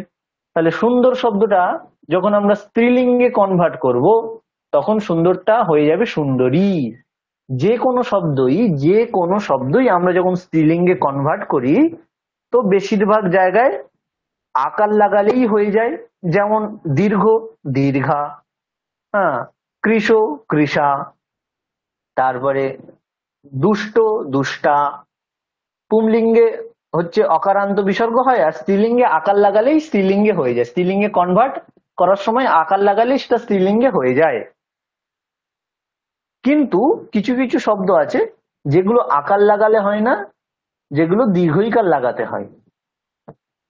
যেমন সুন্দর শব্দটা, সুন্দর শব্দটাও স্ত্রীলিঙ্গে কনভার্ট করতে গেলে এটাতে আকার লাগালে হবে না, এটাতে দীর্ঘইকার লাগাতে হবে। এই দুটো চারটে কয়েকটা মাত্র শব্দ আছে যেগুলো দীর্ঘইকার লাগাতে হবে, নাহলে বাকি সব জায়গায় স্ত্রীলিঙ্গে কনভার্ট করার সময় আকার লাগালেই স্ত্রীলিঙ্গে হয়ে যায়। তাহলে সুন্দর শব্দটা দীর্ঘইকার লাগিয়ে আমি স্ত্রীলিঙ্গে করে নিলাম সুন্দরী। এবার এই সুন্দরী শব্দটা কোন শব্দের মতো চলবে? আগে আমাদের সুন্দর শব্দটা রাম শব্দের মতো চলেছে, যেহেতু পুংলিঙ্গের বালক বিশেষণ ছিল। এখন আমাদের এই সুন্দরী শব্দটা স্ত্রীলিঙ্গ শব্দ, এটাকে এবার কোন শব্দের মতো চলতে হবে? তো একটা স্যাম্পল দীর্ঘ ইকারান্ত স্ত্রীলিঙ্গের স্যাম্পল তো আমরা মুখস্থ করিনি, সেই জন্য আমি ওটা একটা বলে দিলাম যে দীর্ঘ ইকারান্ত একটা স্যাম্পল শব্দ হচ্ছে নদী শব্দ। সেই নদী শব্দের রূপগুলো কেমন হয়? আচ্ছা, এখানে লিখে দিচ্ছি নদী শব্দের রূপগুলো কেমন হয়। দীর্ঘ ইকারান্ত শব্দ যে নদী, তার রূপ হয় নদী, নদ্যৌ, নদ্যাহ, এরকম রূপ হয়। তো একইভাবে এখন আমাদের সুন্দরী শব্দটা নদী শব্দের মতো চলবে, সুন্দরী, সুন্দরীয়ৌ, সুন্দরিয়াহ। এই তিনটে রূপের মধ্যে কোনটা নেব, তার জন্য আমাদের এবার বাকি ডিটারমিনেশন গুলো দেখতে হবে কি কি আছে। প্রথমা প্লাস একবচন, তাহলে সুন্দরী শব্দের প্রথমা বিভক্তিতে তিনটে রূপ হয়, তার একবচন মানে প্রথমটা নদী। তো সেরকম সুন্দরী শব্দের প্রথম আর একবচন হয় সুন্দরী, তাহলে সুন্দরী রয়ে গেল। তাহলে এক্ষেত্রে আমরা কি দেখলাম, সুন্দরীর মূল শব্দও সুন্দরী, আবার প্রথম আর একবচনও সুন্দরী। সেই জন্য এটা কিন্তু ভাবলে হবে না যে স্যার আপনি তো বলেছিলেন মূল শব্দের প্রয়োগ হয় না, এখানে তো প্রয়োগ হয়ে গেল।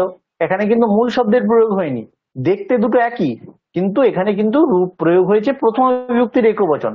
যেমন রাম শব্দের মূল শব্দ বা প্রাতিপদিক হচ্ছে রাম, আর প্রথম আর একবচনে হয় রামঃ, বিসর্গ হয়েছে, কিন্তু প্রাতিপদিকের বিসর্গ নেই। কিন্তু সুন্দরী শব্দের ক্ষেত্রে সেরকম নয়, সুন্দরী শব্দের প্রাতিপদিক যেমন বা মূল শব্দ যেমন, প্রথম আর একবচনেও সেই একই রকম রূপ। সেই জন্য এখানে কনফিউজ হওয়ার দরকার নেই, এখানে যে সুন্দরীটা যেটা প্রয়োগ হয়েছে সেটা কিন্তু প্রাতিপদিক নয়, প্রথমা বিভক্তির একবচনটা প্রয়োগ হয়েছে। যেমন আমরা দেখেছি নদী শব্দের রূপগুলো হয় নদী, নদ্য, নদ্যাহা, প্রথম আর একবচনে হয় নদী, সেরকম সুন্দরী শব্দের প্রথম আর একবচনে হলো সুন্দরী। বুঝেছেন? হ্যাঁ হ্যাঁ স্যার। আচ্ছা, এবার আরিয়াম্মা মহোদয় আপনার কি প্রশ্ন ছিল, এবার জিজ্ঞেস করুন তো। স্যার ক্ল্যারিফাইড হয়ে গেছে। আচ্ছা বেশ, তাহলে এই হচ্ছে আমাদের যখন আমরা স্ত্রীলিঙ্গে বিশ্লেষণ করলাম এইরকম।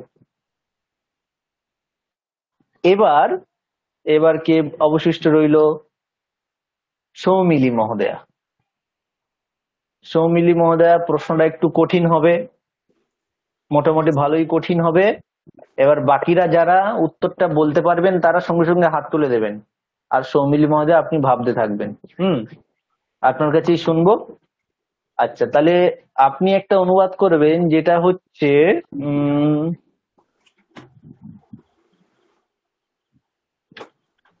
খুব কঠিন প্রশ্ন। দেখি বলতে পারেন কিনা। দুজন বালিকা লম্বা, দুজন বালিকা লম্বা। লম্বা বলতে সংস্কৃত শব্দ কি বলবেন? দীর্ঘ। লম্বা বলতে দীর্ঘ। এবার ঠিকঠাক ভেবে চিনতে ভালো করে বলবেন, আর যারা যারা পারছেন তারা হাত তুলে দেবেন। একটু একটু বুঝতে হবে, কিন্তু বুঝে শুনে ভালো করে বলবেন। বলুন। আচ্ছা স্যার, স্যার দীর্ঘ লম্বার ওই দীর্ঘটাই সংস্কৃত? হ্যাঁ, লম্বা সংস্কৃত হচ্ছে দীর্ঘ। আচ্ছা স্যার, বালিকে দীর্ঘে। আচ্ছা, বালিকে সংস্কৃতে বালিকে দীর্ঘে, তাই তো? হ্যাঁ স্যার। এইরকম তো? আচ্ছা বাহ, খুব ভালো হয়েছে, একদম ঠিক বলেছেন।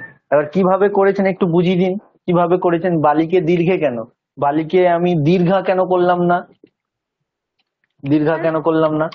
কারণ স্যার এখানে দুজন বালিকা আছে, দুজন বালিকা বলতে দ্বিবচন, তাই জন্য এখানে বিশেষণ রূপটাকেও বিশেষ্য অনুযায়ী বসালাম দীর্ঘে। আচ্ছা বাহ, খুব ভালো হয়েছে। তো এটা আমি আবার সবার জন্য একবার বলে দিচ্ছি, বালিকে। তো এটার জন্য এটাকে যদি আমরা, এটা বিশেষ্য পদ, এটাকে যদি আমরা দেখি তাহলে এটা স্ত্রীলিঙ্গ প্লাস হচ্ছে প্রথমা বিভক্তি প্লাস হচ্ছে দ্বিবচন। এটাকে আমাকে এবার ফলো করতে হবে। তাহলে দীর্ঘটাকে আমি স্ত্রীলিঙ্গে যখন নিয়ে যাই, একটু আগেই বলেছি যে কোনো শব্দটাকে কনভার্ট করতে গেলে কি করতে হয়, শেষে আকার লাগিয়ে দিতে হয়। তাহলে দীর্ঘ শব্দটা যখন আমি স্ত্রীলিঙ্গে এখন কনভার্ট করব, যেহেতু বালিকাটা স্ত্রীলিঙ্গে, তাহলে দীর্ঘ শব্দটা স্ত্রীলিঙ্গে কনভার্ট করলে অটোমেটিক দীর্ঘটা হয়ে যাবে দীর্ঘা। শব্দটা হয়ে গেল দীর্ঘা। এবার দীর্ঘা শব্দ কোন শব্দের মতো চলে আমরা জানি, আকারান্ত স্ত্রীলিঙ্গ শব্দ লতা শব্দ আমাদের মুখস্থ আছে, লতা লতে লতাহা। তাহলে দীর্ঘা দীর্ঘে দীর্ঘাহা লতা শব্দের মধ্যে চলবে। আচ্ছা, এরপরে বলা হয়েছে যে প্রথমা বিভক্তির দ্বিবচন আনতে হবে। তাহলে লতা শব্দের প্রথমা বিভক্তির দ্বিবচন কেমন হয়? লতা লতে। তাহলে দ্বিবচন হচ্ছে লতে। তাহলে দীর্ঘাটা হয়ে যাবে দীর্ঘা, তার দ্বিবচন হলো দীর্ঘে। দীর্ঘা দীর্ঘে দীর্ঘাহা, লতা লতে লতাহা। তাহলে তার দ্বিবচন হবে দীর্ঘে। সেই জন্য হলো বালিকে দীর্ঘে। সবাই বুঝতে পেরেছেন? না পারলে আমি এখনো 10 বার বোঝাবো, কিন্তু বুঝতে পেরেছেন কি? জিজ্ঞেস করার সময় বলতে হ্যাঁ হবে কে স্যার। বুঝতে পারেননি। হ্যাঁ, বুঝে গেছে স্যার। আচ্ছা। এরপরে আলোকপর্ণা মহোদয়া।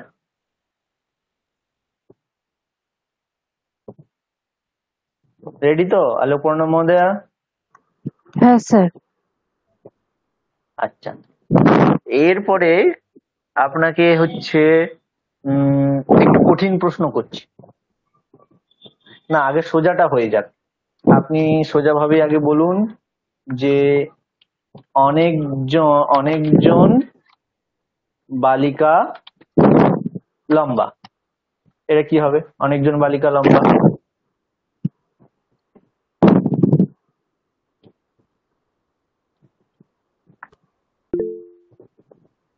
বালিকা বালিকাः দীর্ঘাः। বা বালিকাহ দীর্ঘাহ, একদম ঠিক। বুঝিয়ে দিন কিভাবে করেছেন। কারণ লতা শব্দ অনুযায়ী হচ্ছে বালিকা শব্দটি হবে, যেহেতু অনেকজন বালিকা সেই জন্য বালিকাः হচ্ছে। এবং দীর্ঘ শব্দটিও যেহেতু স্ত্রীলিঙ্গে যাচ্ছে সেই জন্য আমাদের অনেকজন বালিকা যেহেতু সেই জন্য সেই অনুসারে আমাদের দীর্ঘা শব্দটি হচ্ছে, যেহেতু লম্বা অনুযায়ী আমাদের দীর্ঘা ব্যবহার করতে হচ্ছে। বালিকাः দীর্ঘাः। বালিকার, হ্যাঁ, বালিকার যে তিনটে আপনি ফলো করেছেন সেই তিনটে কি কি? বালিকাটা কোন লিঙ্গে, কোন বিভক্তির, কোন বচনে আছে? বালিকা স্ত্রীলিঙ্গে আছে এবং হচ্ছে প্রথমা কোন বিভক্তি, কোন বচন? এবং হচ্ছে এটি বহু বচনে আছে। গুড। একইভাবে দীর্ঘটাও সেরকম স্ত্রীলিঙ্গে, প্রথমা বিভক্তি এবং বহু বচনে। বাহ, খুব ভালো। হাতও তুলছে দেখছি, বলার সাথে সাথে অনেকে হাত তুলে দিচ্ছে, মানে আশা করি বুঝতে পারছে সবাই, ভালো লাগছে, সবাই মোটামুটি বুঝছে। এরপরে অঙ্কনা মহোদয়া। হ্যাঁ স্যার। এবার একটুখানি কঠিন নয়, নতুন আর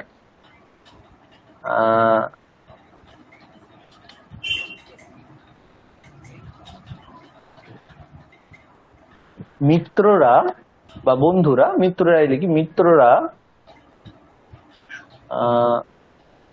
রোগা। না, একজন করি। একজন মিত্র রোগা কি হবে? মিত্র সংস্কৃত হচ্ছে মিত্র, কিন্তু মিত্রটা শব্দটা হচ্ছে ক্লিবলিঙ্গের শব্দ। হ্যাঁ, এটা খেয়াল রাখতে হবে। হ্যাঁ, ক্লিবলিঙ্গের শব্দ। আর রোগা বলতে হচ্ছে কৃষ। রোগা সংস্কৃত হচ্ছে কৃষ, কয়েরই মূর্ধন্যস্য, কৃষ। এটা হবে মিত্রম কৃষম। মিত্রম কৃষম।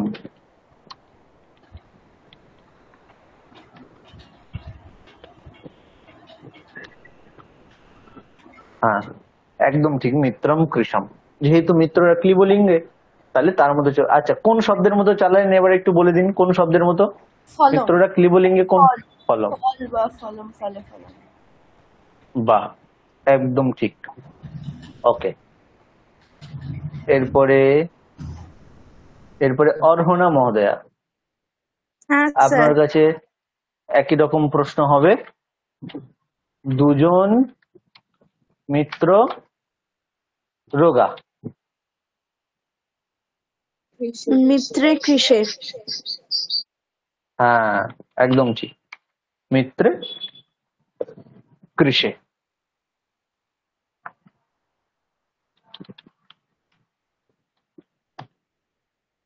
ওকে, এরপরে আসছে আরিয়াম্মা মহোদয়া।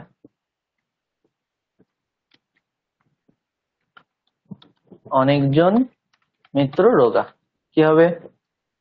মিত্রাণি কৃশানি। হ্যাঁ,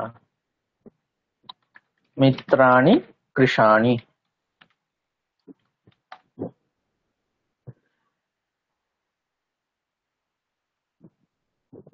ওকে, আশা করি মোটামুটি সবাই বুঝতে পেরেছেন।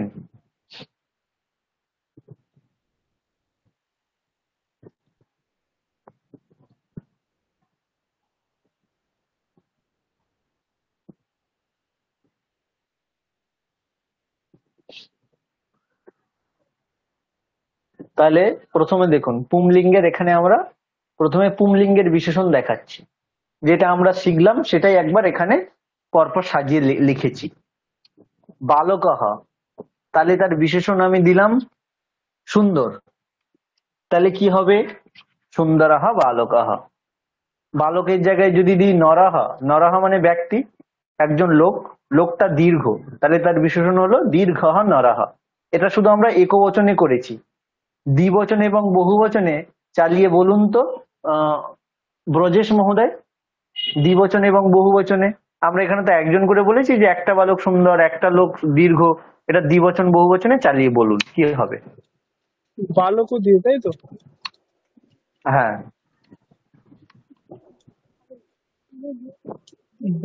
বালকৌ হ্যাঁ, দীর্ঘৌ না বালকাহ। না, সুন্দর আছে তো। প্রথমে ও আচ্ছা, দেখুন স্লাইডে প্রথমে সুন্দরাহ বালকাহ আছে। আচ্ছা আচ্ছা। বালক হুম বালকৌ সুন্দরৌ হুম বালকাহ হ্যাঁ সুন্দরः। হ্যাঁ, আর সুন্দরাহ। দীর্ঘ নর এগুলো দিয়েও বলতে হবে। বহুবচনটা কি বললেন? বালকাহ সুন্দরাহ। হ্যাঁ, সুন্দরাহা আকার দিতে হবে, নাহলে কিন্তু ভুল হয়ে যাবে। সুন্দরাহা। এবার নর শব্দটা একইভাবে বলুন। নর সুন্দর, এটা বলবো তাই তো? হ্যাঁ, নর দীর্ঘ। ওই যে যা লেখা আছে একবচনে লেখা আছে ওগুলো দ্বিবচন এবং বহুবচনে বলতে ও হবে। আচ্ছা আচ্ছা আচ্ছা। নরৌ দীর্ঘৌ হ্যাঁ হ্যাঁ, নরাহ দীর্ঘাহ। হুম, দীর্ঘা। বেশ, ওকে। আচ্ছা, দুজন হাত তুলেছেন। আচ্ছা, ওরা পারবে। বাহ, ওকে। স্যার আমি অ্যাকচুয়ালি জিজ্ঞাসা করছিলাম যে বিশেষণটা বিশেষ্যের আগে আসতে পারে? একদম একদম, সংস্কৃতের ক্ষেত্রে কোনো নিয়ম নেই। আমরা যেখানে খুশি বসাতে পারি, পরেও বসাতে পারি, আগেও বসাতে পারি। এটাই তো হচ্ছে সংস্কৃতের মাহাত্ম্য। যে ওই যে এই বিষয়ে একটা গল্প আছে না, গল্প বলতে হচ্ছে যে নাসার বিজ্ঞানীরা বলছে সংস্কৃতই হচ্ছে স্পেস ভাষা বা মহাকাশের জন্য বেস্ট ভাষা হবে। কেন হবে? এটাই হচ্ছে সংস্কৃতের ক্ষেত্রে মেন বৈশিষ্ট্য। যে ইংলিশে যদি কোনো ইনস্ট্রাকশন দেওয়া হয়, তাদের যে তরঙ্গ আসছে, রেডিয়েশন আসছে, মাঝে কোনো ঝড় বর্ষা বা কোনো কারণে যদি তরঙ্গ এদিক ওদিক ঘুরে যায়, তাহলে তাদের শব্দগুলো এদিক ওদিক চলে আসছে।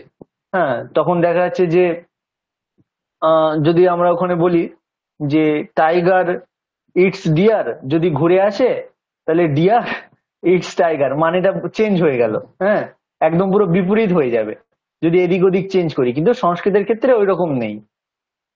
ব্যাঘ্রহ হরিণম খাদতি, তার জায়গায় যদি আমরা বলি যে হরিণহ যদি ঘুরিয়ে বলি যে ব্যাঘ্রহ হরিণম খাদতি, হরিণম ব্যাঘ্রহ খাদতি, বা ব্যাঘ্রহ খাদতি হরিণম, যাই কিছু শব্দ আমরা আগে পরে নিয়ে গেলেও মানে চেঞ্জ হয় না।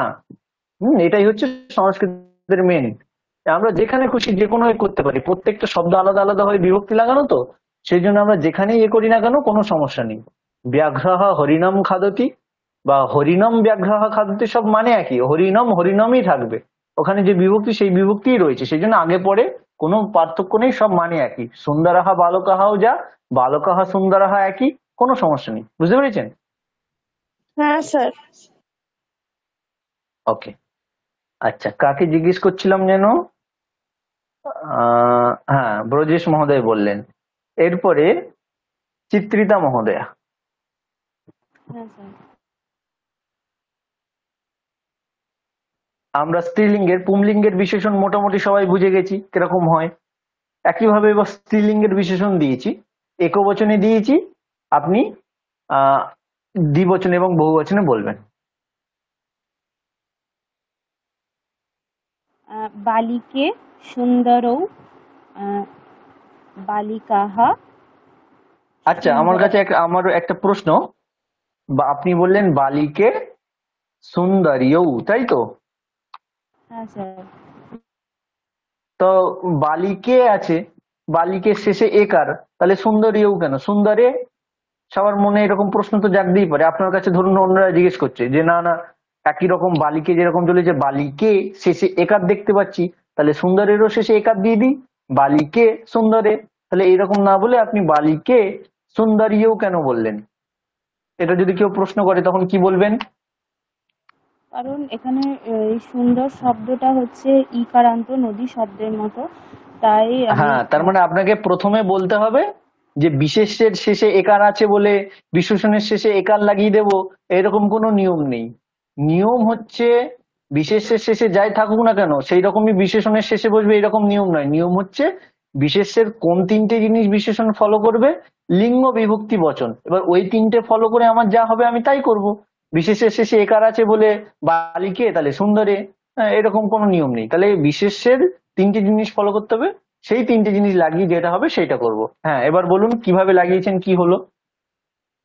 হ্যাঁ, বালিকে সুন্দরৌ আর সুন্দর বালিকা বালিকাহা না না, আর সুন্দর। যেটা দ্বিবচনে বললেন, দ্বিবচনে যেটা বললেন বালিকে সুন্দরীও, ওইটা একটু বুঝিয়ে বলুন কেন এরকম করলেন? এটা করলাম কারণ আমরা পূর্বেই জেনেছি যে আমাদের বিশেষ্যের যে মানে লিঙ্গ বিভক্তি বচন হবে, বিশেষণেরও তাই লিঙ্গ বিভক্তি বচন একই হবে।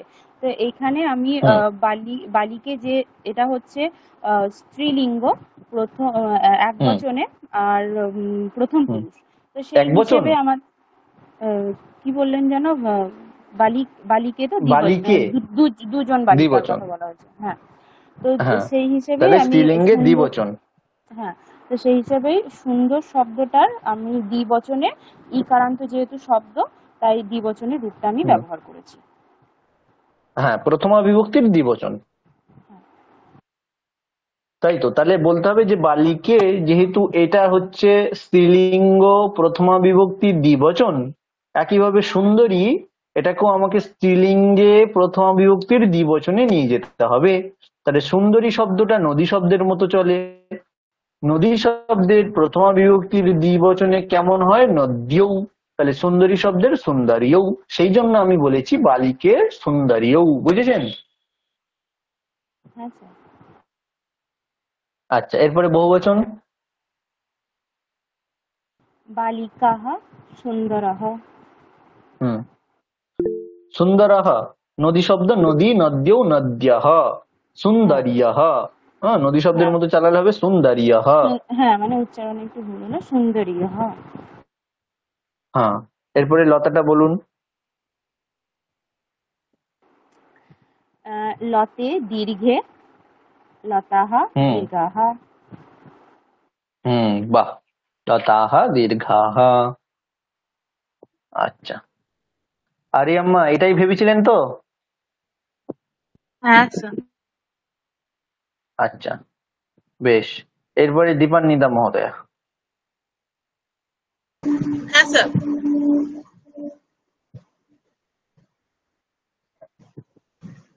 বলুন।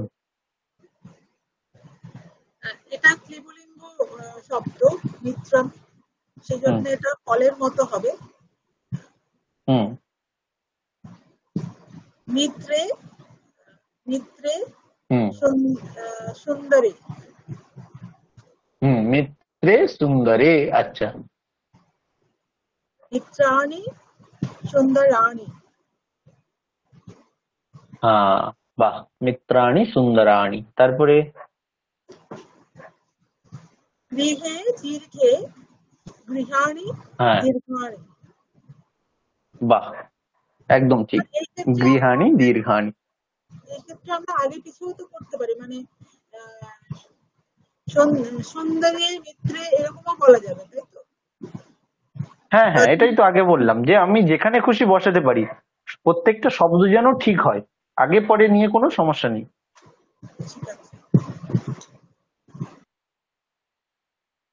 সংস্কৃতে আগে পরে নিয়ে কোনো সমস্যা নেই। অহম বিদ্যালয়ম গচ্ছামি, এর জায়গায় যদি আমি বিদ্যালয়টাকে আগে বলি বিদ্যালয়ম অহম গচ্ছামি, তার মানেও যা, অহম বিদ্যালয়ম গচ্ছামি মানেও তাই।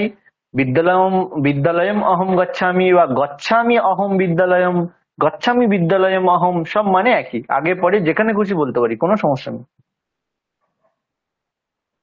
আচ্ছা।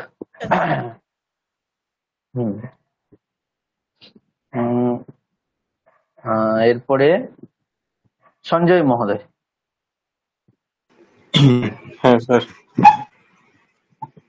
আচ্ছা, এবার একটু আপনার কাছে আরো কঠিন প্রশ্ন করছি। রাম শব্দের রূপগুলো কি জানা আছে? আচ্ছা স্যার। তৃতীয়া বিভক্তিতে কেমন রূপ হয় বলুন তো?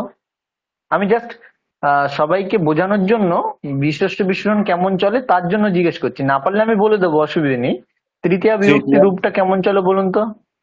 রামেণ হ্যাঁ রামেভ্যাম রামৈহি। হ্যাঁ, আচ্ছা, রামেণ রামাভ্যাম রামৈহি, এরকম রাম শব্দের তৃতীয়া বিভক্তি রূপগুলো চলে। তৃতীয়া বিভক্তি বলতে যখন আমরা দ্বারা দিয়া কর্তৃক বোঝাই, যে রাম, রামের দ্বারা, তখন হবে তৃতীয়া বিভক্তির রূপ রামেণ, এরকম আর কি। তা আমি রামের দ্বারা বলছি রামেণ। এখন আমি ধরুন বলবো যে বালকের দ্বারা, এই বালকের দ্বারা কিছু হবে না, তাই সেই রকম বালকের দ্বারা বলতে চাইছি। তার মানে আমাদের এই যে স্ক্রিনে বালকহ আছে, তার জায়গায় ধরুন এখন বালকেন আছে, তৃতীয়া বিভক্তির একবচন বালকেন। তাহলে এবার বালকেন, একইভাবে নর শব্দের তৃতীয়ার একবচন নরেণ। তাহলে এবার বিশেষণগুলো কেমন করতে হবে সেটা হচ্ছে আপনার কাজ, বলুন। বালকেন হুম, সুন্দরেণ। হ্যাঁ, যে বালকের দ্বারা কিছু হবে না, তার জায়গায় যদি লিখি সুন্দর বালকের দ্বারা কিছু হবে না, তখন বলতে হবে সুন্দরেণ বালকেন। বাহ, একইভাবে নর শব্দের, আচ্ছা এটার আপনি আগে বলে দিন, সুন্দরেণ বালকেন যেটা করলেন, তাহলে বালকের হচ্ছে লিঙ্গ বিভক্তি বচন কি কি ছিল, যেগুলো আপনি ওখানে নিয়েছেন, কি কি ছিল সেটা বলে দিন। বালকের বালকেন এখানে কি কি ছিল?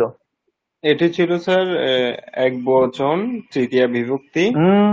ক্রমে বলতে হয়, ক্রমে ক্রমে বলতে হয়, লিঙ্গ বিভক্তি বচন এই ক্রমে বলতে হয়। পুংলিঙ্গ তৃতীয়া বিভক্তি এক বচন। হ্যাঁ, পুংলিঙ্গ তৃতীয়া বিভক্তি আর একবচন। একইভাবে সুন্দরের ক্ষেত্রেও আমি পুংলিঙ্গ নিলাম, তৃতীয়া বিভক্তি একবচন নিতে হবে। এখন আমি শুধু একবচনটা নিলাম, তাহলে সুন্দরাহ বালকেন এটা কিন্তু হবে না, কারণ সুন্দরাহ বালকেন এখানে যদ্যপি, এটা আমি লিখি, এই প্রশ্নটা আবার সবার কাছে জিজ্ঞেস করবো এখনই, না বলতে পারলে কিন্তু সমস্যা আছে। এখানে ধরুন আমি বললাম যে আমি এরকম করবো সুন্দরাহ বালকেন, এখন আমার প্রশ্ন, এটা কি ঠিক? সুন্দরাহ বালকেন এটা ঠিক নয় কি নয়? এটা ঠিক কি না কে বলতে পারবে, ব্যাখ্যা করে বোঝাতে পারবে কে? সৌমিলি মহোদয় এটা ব্যাখ্যা করে বলুন তো, এটা ঠিক কি ঠিক না?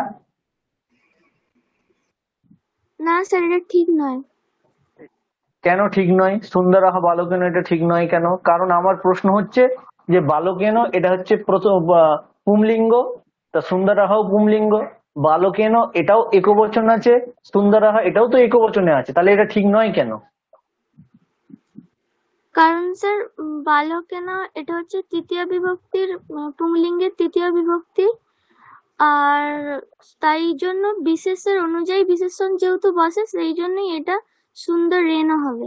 হ্যাঁ, তাহলে বলতে হবে যদ্যপি এখানে পুংলিঙ্গ আর সুন্দরাহ পুংলিঙ্গ পুংলিঙ্গ মিল আছে, তারপরে একবচন মিল আছে, কিন্তু বিভক্তি মিল নেই। তিনটেই মিল হতে হবে, লিঙ্গ বিভক্তি বচন। এখানে লিঙ্গ এবং বচনটা মিল আছে, পুংলিঙ্গ আছে, আবার বচন একবচনই আছে, কিন্তু বিভক্তিটা মিল নেই। এখানে তৃতীয়া বিভক্তি আছে আর সুন্দরা হয় এখানে প্রথমা বিভক্তি আছে, সেই জন্য এটা হবে না। ঠিক আছে, আশা করি সবাই বুঝতে পেরেছে।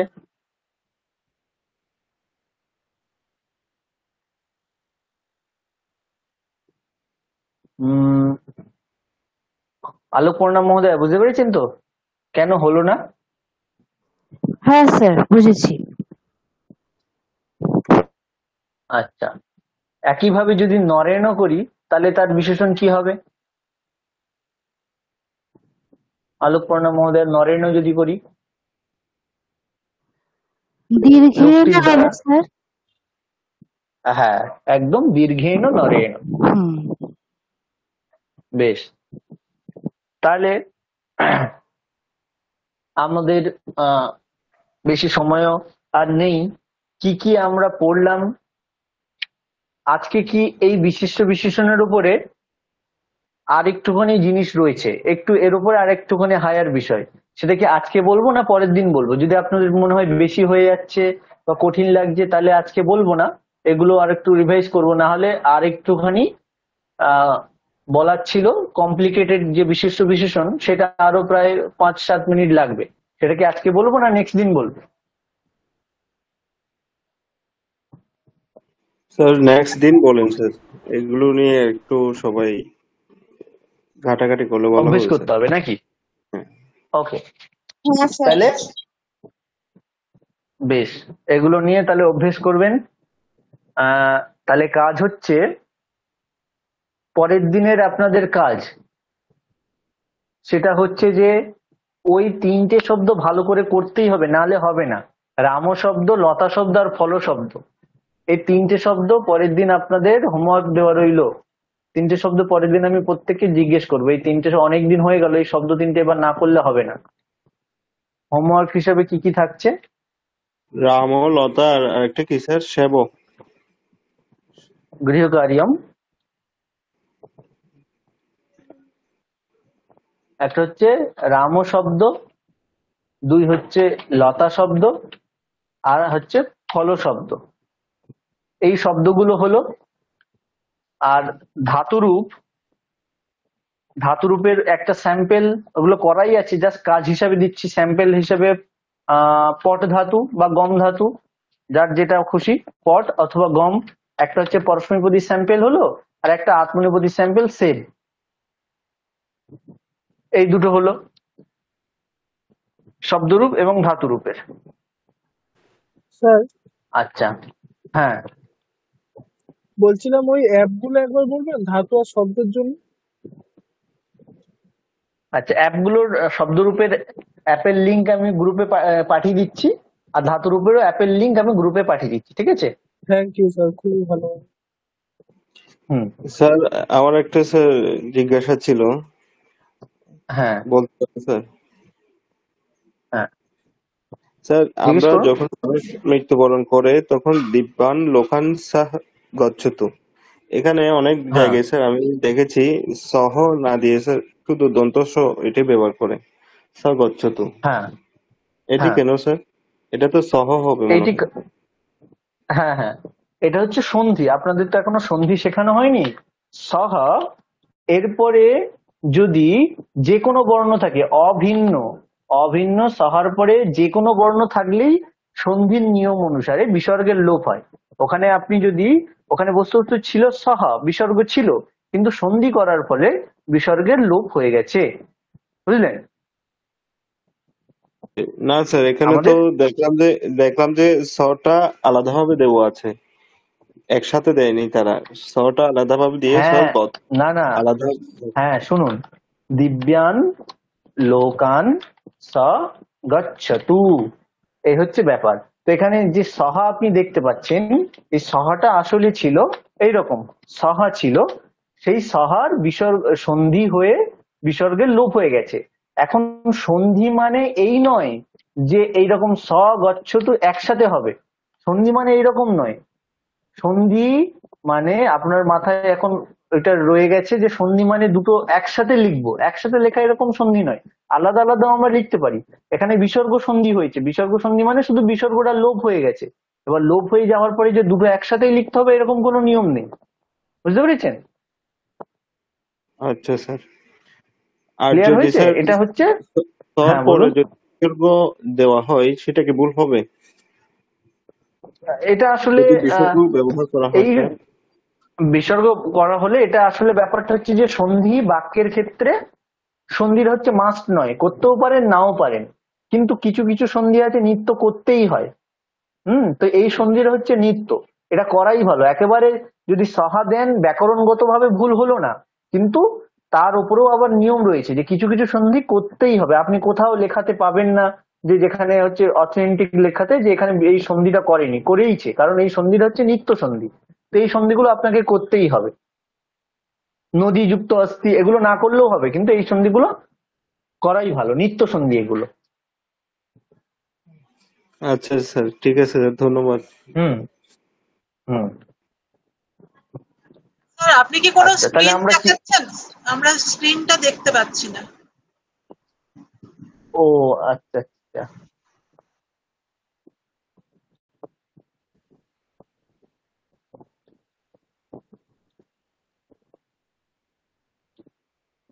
স্ক্রিন তো একটা শেয়ার চলছেই, কিন্তু দেখা যাচ্ছে না কেন?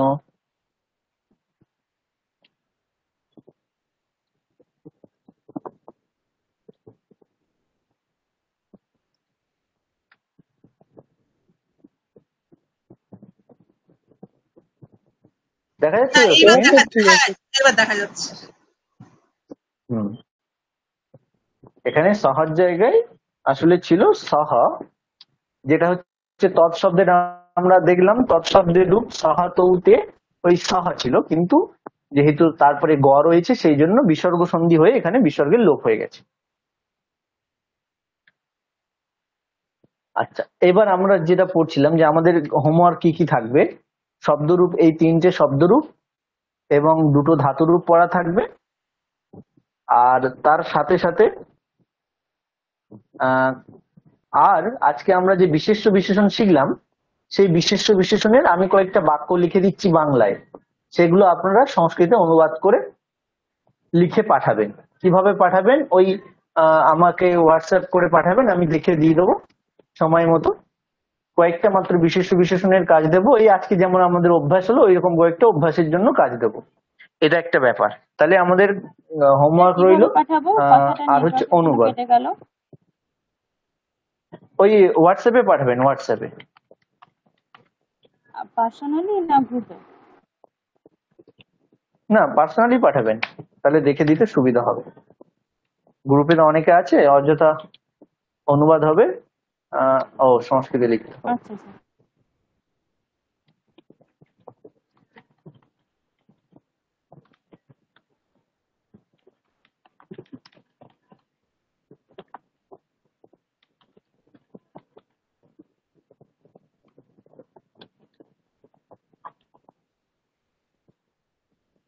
তাহলে এখানে আমাদের তিনটে আপনার হোমওয়ার্ক থাকবে, অনুবাদ যেগুলো করতে হবে আমি সেগুলো গ্রুপে লিখে পাঠিয়ে দিচ্ছি বাংলাতে, আপনারা সেটা সংস্কৃতে অনুবাদ করে আমাকে পাঠাবেন। এই হচ্ছে কাজ। আর হচ্ছে নেক্সট ক্লাসে তাহলে আমাদের কটা জিনিস হলো একবার মনে করে দিই, শব্দরূপ পরিচয়, ধাতুরূপ পরিচয়, কর্তার সাথে সিম্পল কর্তার সাথে ক্রিয়ার ম্যাচিং, আর যুগ্ম কর্তার সাথে ক্রিয়ার ম্যাচিং, এই হচ্ছে 4 নম্বর বিষয়। 5 নম্বর বিষয় আজকে হয়েছে বিশেষ্য বিশেষণ। এর পরের ক্লাসে আপনারা মনে করে দেবেন যে বিশেষ্য বিশেষণের যুগ্ম বিশেষ্য বিশেষণ কি করে হয়, মানে বিশেষ্য বিশেষণের কমপ্লিকেটেড পোর্শনটা, মানে যদি একটা পুংলিঙ্গের বিশেষ্য একটা স্ত্রীলিঙ্গের বিশেষ্য দুটো যদি একসাথে হয়, যেমন ধরুন হচ্ছে রামহ লতা চ সুন্দর, তাহলে এবার আমরা কি করব? সুন্দরাহা করব না সুন্দরী করব? রামকে অনুসরণ করে করব না লতাকে অনুসরণ করে করব? মানে যুগ্ম বিশেষ্যের কমন বিশেষণ কি হবে, এটা আমরা পরের দিন শিখবো। এটা আমাদের পরের ক্লাসে আসার আগে যদি অন্য বিষয় ঢুকে যাই বা ঢোকার আগে একটু মনে করে দেবেন যে স্যার বিশেষ্য বিশেষণের এই বিষয়টা এখনো বাকি রয়ে গেছে, যে যুগ্ম বিশেষ্য হলে তার কমন বিশেষণ আমরা কোন লিঙ্গে কিভাবে করব। ঠিক আছে, তাহলে এই হচ্ছে আমাদের হাতে গোনা আমাদের 6টা বিষয় হবে। তারপরে এবার যত যত আস্তে আস্তে আস্তে বিষয় বাড়বে আমি বলে দেবো প্রথম থেকে কি কি বিষয় হলো, হ্যাঁ সেই অনুসারে আমাদের পরে পরীক্ষা হবে।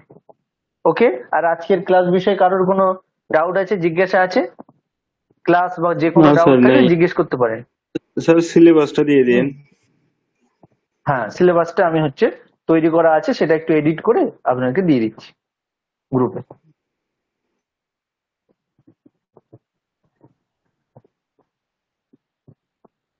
ঠিক আছে, আলোক পর্ণা মহোদয়, অঙ্কনা মহোদয়, কিছু জিজ্ঞাসা করার থাকলে, বোঝার থাকলে বুঝতে পারেন। হ্যাঁ স্যার, বুঝেছি। স্যার আজকে বুঝেছি। তাহলে আজকে ক্লাস তাহলে এই পর্যন্তই। আমি এবার তাহলে বাকি যে অনুবাদের যে কাজটুকু আমি গ্রুপে লিখে পাঠিয়ে দিচ্ছি, আর এইগুলো হোমওয়ার্ক রইলো। ঠিক আছে, শুভরাত্রি সকলকে তাহলে। শুভরাত্রি স্যার, ধন্যবাদ। শুভরাত্রি স্যার। শুভরাত্রি স্যার।